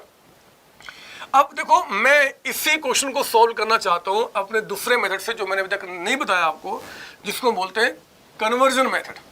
आओ देखते हैं कि क्या कन्वर्जन मेथड से भी हमारा सेम प्रॉफिट आएगा या कुछ अलग प्रॉफिट निकल के आएगा। क्या हमारा सेम प्रॉफिट आएगा या कुछ अलग प्रॉफिट निकल के आएगा? आओ चेक करता हूँ। आप पेशेंस वाइज मेरी बात सुनेंगे। अगर अकाउंट्स में थोड़ी सी दिक्कतें आपको है ना, उस दिक्कत को भी मैं यहाँ पे दूर करूंगा। आपको मेरे साथ बातें सुननी है। लिखिए अब आपका अगला पेज लेंगे, नया पेज, बिल्कुल स्टार्टिंग से नया पेज, और लिखेंगे आप कन्वर्जन मेथड। आपका हमें इस क्वेश्चन को दोनों मेथड से सॉल्व करना है। कन्वर्जन मेथड आपको तो पता ही है कि कन्वर्जन मेथड में मैंने आपको बोला हुआ कि प्रॉपर तरीके से प्रॉफिट को निकालने के लिए हम यहाँ पे ट्रेडिंग अकाउंट बनाते हैं। ट्रेडिंग अकाउंट हमारा ये चला गया ऊपर का पार्ट, और फिर हमने ज़्यादा इसको कुछ लिखना नहीं बच्चे, 2-3 नाम ही है, तो आपका ट्रेडिंग अकाउंट छोटा सा बना लो और फिर बनाओ आप यहाँ पे profit and loss account. Profit and loss account यहाँ थोड़ा हम बड़ा बनाएंगे, प्रॉफिट एंड लॉस अकाउंट, ठीक है ना। तो प्रॉफिट लॉस अकाउंट देखता हूँ कि क्या इसको बनाकर जो हमारा प्रॉफिट आ रहा है और जो हमारे स्टेटमेंट ऑफ अफेयर मेथड से जो प्रॉफिट आया था, क्या दोनों सेम आ रहे हैं, कुछ अलग आ रहे हैं। अगर सेम आया तो मन खुश हो जाएगा कि आज हमने सही काम किया है। अगर नहीं हुआ बच्चे, अगर सेम नहीं आया तो कोई बात, हमने कोई गलती की होगी, हम सुधार लेंगे उसको, लेकिन पक्का कि दोनों से सेम आंसर निकल के आएगा। सुनिए मेरी बात सुनेंगे आप यहाँ पे। देखो ट्रेडिंग अकाउंट में आप यहाँ पे याद कीजिए बचपन में लिखा करते थे ओपनिंग स्टॉक। इस क्वेश्चन में ओपनिंग स्टॉक नहीं है क्योंकि बिजनेस ही आपने इस साल शुरू किया है। इस क्वेश्चन में यहाँ पे क्लोजिंग स्टॉक भी आपका नील होगा क्योंकि क्वेश्चन ने कह दिया था सारे गुड्स में बेच चुका हूँ, तो क्लोजिंग स्टॉक की बात यहाँ से नहीं उठेगी, उसको भी हटा दीजिए। आप याद करो बचपन में आप यहाँ पे परचेजेस लिखा करते थे, परचेजेस गुड्स का, और यहाँ पे आप सेल्स लिखा करते थे गुड्स का। परचेज चाहे वो कैश पे हो और चाहे हो आपका क्रेडिट पे, एक्सपेंस का मतलब क्या, सब आपका माना जाता था। सेल्स में चाहे वो कैश पे हो और चाहे वो क्रेडिट पे, वो सारी बातें यहाँ रिकॉर्ड होती थी। फिर कोई कहा गया था कि अगर कोई एक्सपेंसेस डायरेक्ट होते हैं, डायरेक्ट का मतलब फैक्ट्री के खर्चे, वो भी ट्रेडिंग में आएगा। फैक्ट्री किसी खर्च की बात नहीं कर रहा है, तो हमारा यहाँ पे ग्रॉस प्रॉफिट निकल के आ जाएगा। क्वेश्चन में कहीं भी मैंने फैक्ट्री की बातें नहीं की हैं कि कोई खर्चे आपको फैक्ट्री के हैं, तो ठीक है जी, जो खर्चे बच जाएंगे सब प्रॉफिट लॉस में चले जाएंगे। आओ जरा इसको फिल करते हैं। पढ़ो क्वेश्चन में, बताओ परचेज कैश पे कितना हुआ है। सेकेंड लाइन बीच में आप क्वेश्चन देखेंगे, सेकेंड लाइन बीच में, ही also purchase goods costing 1.5 lakh on cash basis. मतलब बच्चे 1.5 लाख का गुड्स आपने कैश पे परचेज किया है और कहता है कि आपने 1 लाख का गुड्स परचेज किया है ऑन क्रेडिट, यानी कि 1 लाख का गुड्स जो है हमने परचेज किया क्रेडिट पे। तो टोटल परचेज हमारा कितना चला गया, 2,50,000। पता है अकाउंट्स क्या बोलता है, अकाउंट्स कहता है कि भैया जो इस पर आपने कंज्यूम कर लिया, जिसका आपने बेनिफिट ले लिया, जिसको आपने यूज कर लिया, वो सारे आपके एक्सपेंस है इस साल के, पेमेंट हो चाहे पेमेंट ना हो। सुने मैंने क्या बताया, अकाउंट्स में कहा गया एक्सपेंसेज का मतलब जिसका आपने करंट ईयर में सर्विसेज ले लिया, जिसको आपने यूज कर लिया, वो हमारे एक्सपेंस होते हैं, चाहे पेमेंट हो चाहे पेमेंट ना हो। देखो ना, ये 1.5 लाख तो हमने परचेज किया जी, ये भी हमने यूज कर लिया, और 1 लाख का हमने परचेज किया, वो भी हमारा एक्सपेंस हो गया। चाहे इसके अगेंस्ट पेमेंट हुआ चाहे पेमेंट नहीं हुआ, फर्क नहीं पड़ता बच्चे, एक्सपेंस हम पूरा रिकॉर्ड करते हैं, यानी कि 2.5 लाख अमाउंट आपका। ये हमने बचपन से सीखा हुआ है। एक्सपेंस मतलब जो करंट ईयर के हैं, पेमेंट हो चाहे पेमेंट ना हो। आइए जरा बताओ सेल्स, इनकम भी उसी तरीके से जो करंट ईयर का है। जरा बताओ टोटल सेल्स कितने का हुआ है, 750 का, 7.5 लाख। अब बताओ 7.5 लाख में कैश पे सेल्स कितना किया हमने, 450, 4.5 लाख का सेल्स हमने किया है कैश पे। और जरा बताओ सेल्स आपका ऑन क्रेडिट कितने का है, क्रेडिट सेल्स कितने का बता रहा आपका, तो 7.5 में 4.5 लाख ये, तो 3 लाख का सेल्स हमने क्रेडिट पे किया होगा, तो टोटल अमाउंट कितना हो गया, 750 का। चलो अब हमारा काम पूरा हो चुका, जल्दी से बताओ जीपी कितना आ गया, दैट कम्स टू 5 लाख का अमाउंट। लीजिए जीपी आ गया 5 लाख। ये ग्रॉस प्रॉफिट आप यहाँ लिखेंगे अपने प्रॉफिट लॉस अकाउंट में, ये आपका आ गया जी 5 लाख का अमाउंट। मेरे बच्चे इस साल के जितने भी एक्सपेंसेज है वो सब यहाँ लिखे जाएंगे, तब जाके एनपी निकल के आएगा। एक्सपेंसेज रिपीट कर रहा हूँ, एक्सपेंस का मतलब होता है जो करंट ईयर का है, पेमेंट हो चाहे पेमेंट ना हो।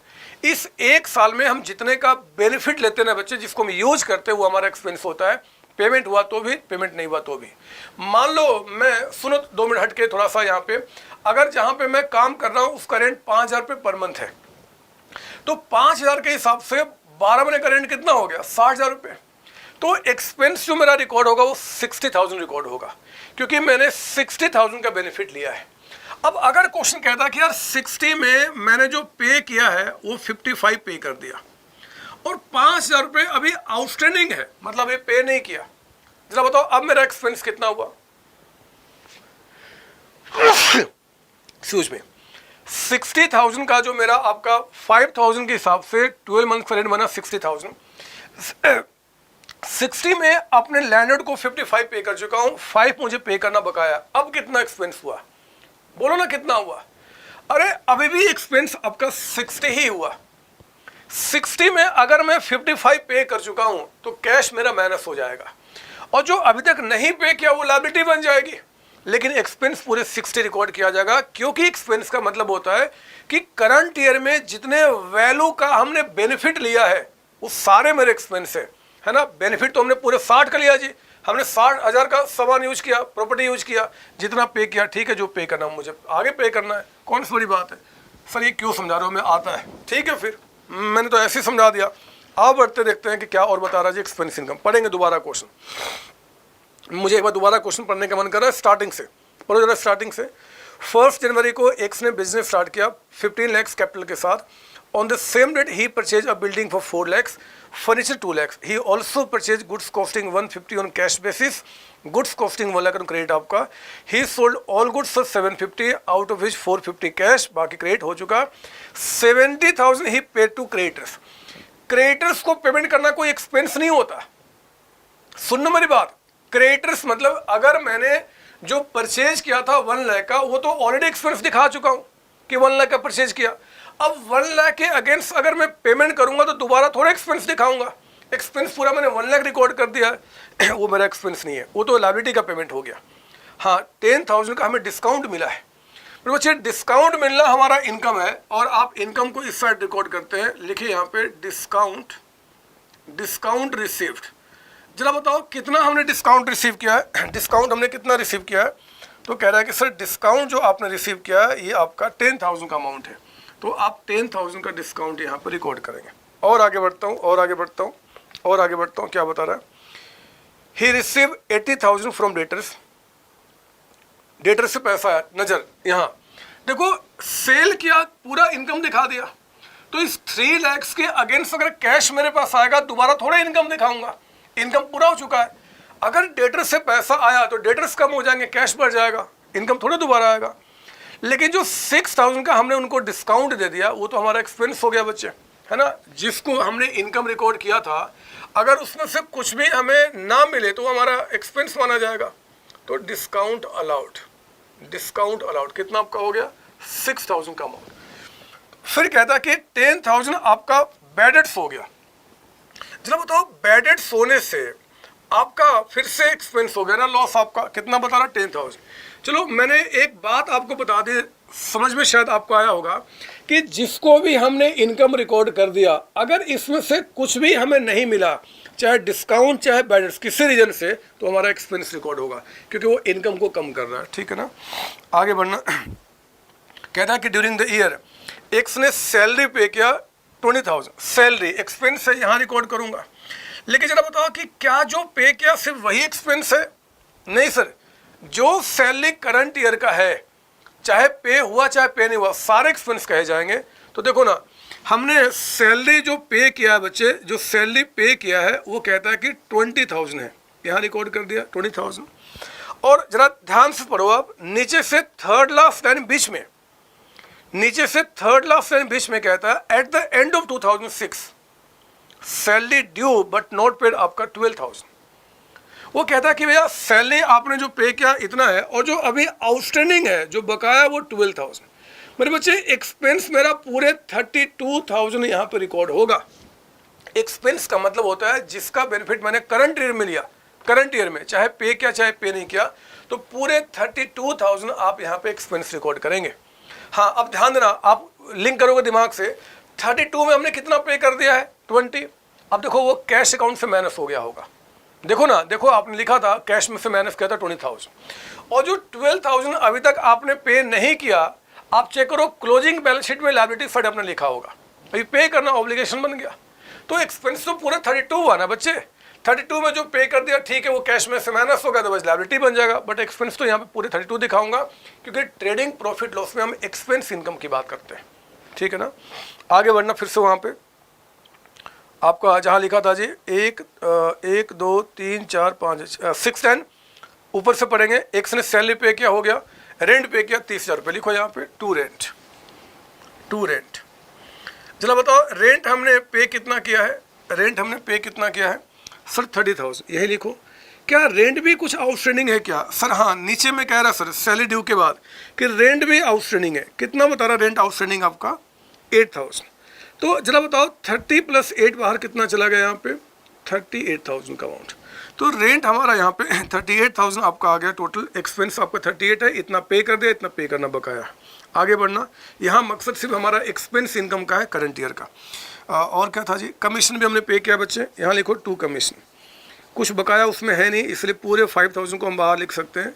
5,000 आपका कमीशन आपका हो गया. कहता है कि 1 अक्टूबर को एक्स ने लोन लेना थोड़े को यहाँ पे आएगा. लोन लेना तो लायबिलिटी होता है, लेकिन लोन पे जो इंटरेस्ट है बच्चे, इंटरेस्ट वो तो हमारा एक्सपेंस है. लेकिन सर इंटरेस्ट तो पे हुआ नहीं है. तो हमने कहा तो, अरे पे हुआ चाहे पे ना हुआ, आपने लोन का बेनिफिट लिया ना, करंट ईयर में लोन यूज किया ना, तो उस पर जो इंटरेस्ट पे करोगे वो एक्सपेंस होगा, चाहे पेमेंट हुआ चाहे पेमेंट नहीं हुआ। पे हुआ तो कैश में से माइनस हो जाएगा, नहीं तो फिर लायबिलिटी बन जाएगा, बट एक्सपेंस तो दिखाना पड़ेगा। यानी कि मेरे बच्चे आपको यहाँ पे इंटरेस्ट जो है, इंटरेस्ट ऑन बैंक लोन भी आपको यहाँ दिखाना होगा एक्सपेंस ग्रुप में। अमाउंट कितना था, 7500, याद कीजिए आपने रिकॉर्ड किया था। ये इंटरेस्ट क्योंकि पे नहीं हुआ था इसलिए बैलेंस शीट में चला गया था लायबिलिटी ग्रुप में। जब हमने बैलेंस शीट बनाया था वहाँ मतलब था जी सिर्फ एसेट्स लायबिलिटी से, यहाँ पे हमें 1 साल के एक्सपेंस इनकम को रिकॉर्ड करना है। और आगे बढ़ो, क्या बता रहा आपको यहाँ पे, वो कहता है क्वेश्चन में कि उसने 1 लाख का एडिशनल कैपिटल दिया, वो थोड़े बैलेंस शीट में आएगा, सॉरी प्रॉफिट लॉस में आएगा। फिर कहता है कि सैलरी ड्यू है, हो गया, रेंट हो गया, डेप्रिसिएशन चार्ज करने के लिए बोलता है। डेप्रिसिएशन हमारा एक्सपेंस होता है क्योंकि हम इसका बेनिफिट ले चुके हैं। लिखिए यहाँ पे डेप्रिसिएशन हमें चार्ज करना जी 2 चीज़ पे, एक तो बिल्डिंग पे भी कह रहा है चार्ज करो, बिल्डिंग, और एक आपका फर्नीचर। ज़रा बताओ बिल्डिंग आपने कितने का परचेज किया था सर, 4 लाख का, तो 10% यानी कितना चार्ज किया था आपने, पहले चार्ज किया बच्चे 40,000, और इसमें कितना 20,000, तो टोटल अमाउंट कितना आ गया आपका 60,000। लो, सारे एक्सपेंस सारे इनकम यहाँ रिकॉर्ड हो चुके हैं। आप भगवान से प्रार्थना करना कि भगवान जो प्रॉफिट यहाँ निकल के आए वो इससे आप मैच करा देना। अगर मैच हो गया तो आपके सर ने बिल्कुल सही काम किया बच्चे, लेकिन अगर मैच नहीं हुआ तो आपने कुछ गलत काम किया होगा, सर ने थोड़े गलत काम किया होगा, कुछ कैलकुलेशन मिस्टेक हुआ होगा। आओ चेक करते हैं, ये हो गया 510, 5,10,000 का अमाउंट, तो 5,10,000 यहाँ लिखा। अब एक काम करो, 5-10 में से इनको माइनस करो, कितना हो गया 16,000, यहाँ माइनस किया हमने। फिर आपका 32,000 का अमाउंट, फिर माइनस कीजिए 38,000, भगवान जी आंसर मिला देना प्लीज़। फिर आपका 12,500 का अमाउंट, भगवान जी आंसर मिला देना प्लीज़। और फिर माइनस किया आपने 60,000, भगवान जी प्लीज़ आंसर मिला देना। लो, आपका सेम प्रॉफिट आ गया। यानी कि मेरे बच्चे यहाँ भी जो आपका नेट प्रॉफिट है वो आपका 3,51,500 का अमाउंट निकल के आया। ये सेम प्रॉफिट आ गया जो प्रॉफिट आपने यहाँ निकाला था। बिल्कुल हमने सही काम किया है। आप प्लीज़ कॉपी कर लो, प्लीज़ कॉपी कर लो। यहाँ पे हो गया सर, हो गया सर। ये तो मतलब आप कहना क्या चाहते हो, अब क्या कहूँ, अरे सारी बात तो मैंने कह दी क्वेश्चन के साथ। आपका हमने कह दिया कि statement of a fair method and conversion method में आपका सेम आंसर निकल के आएगा।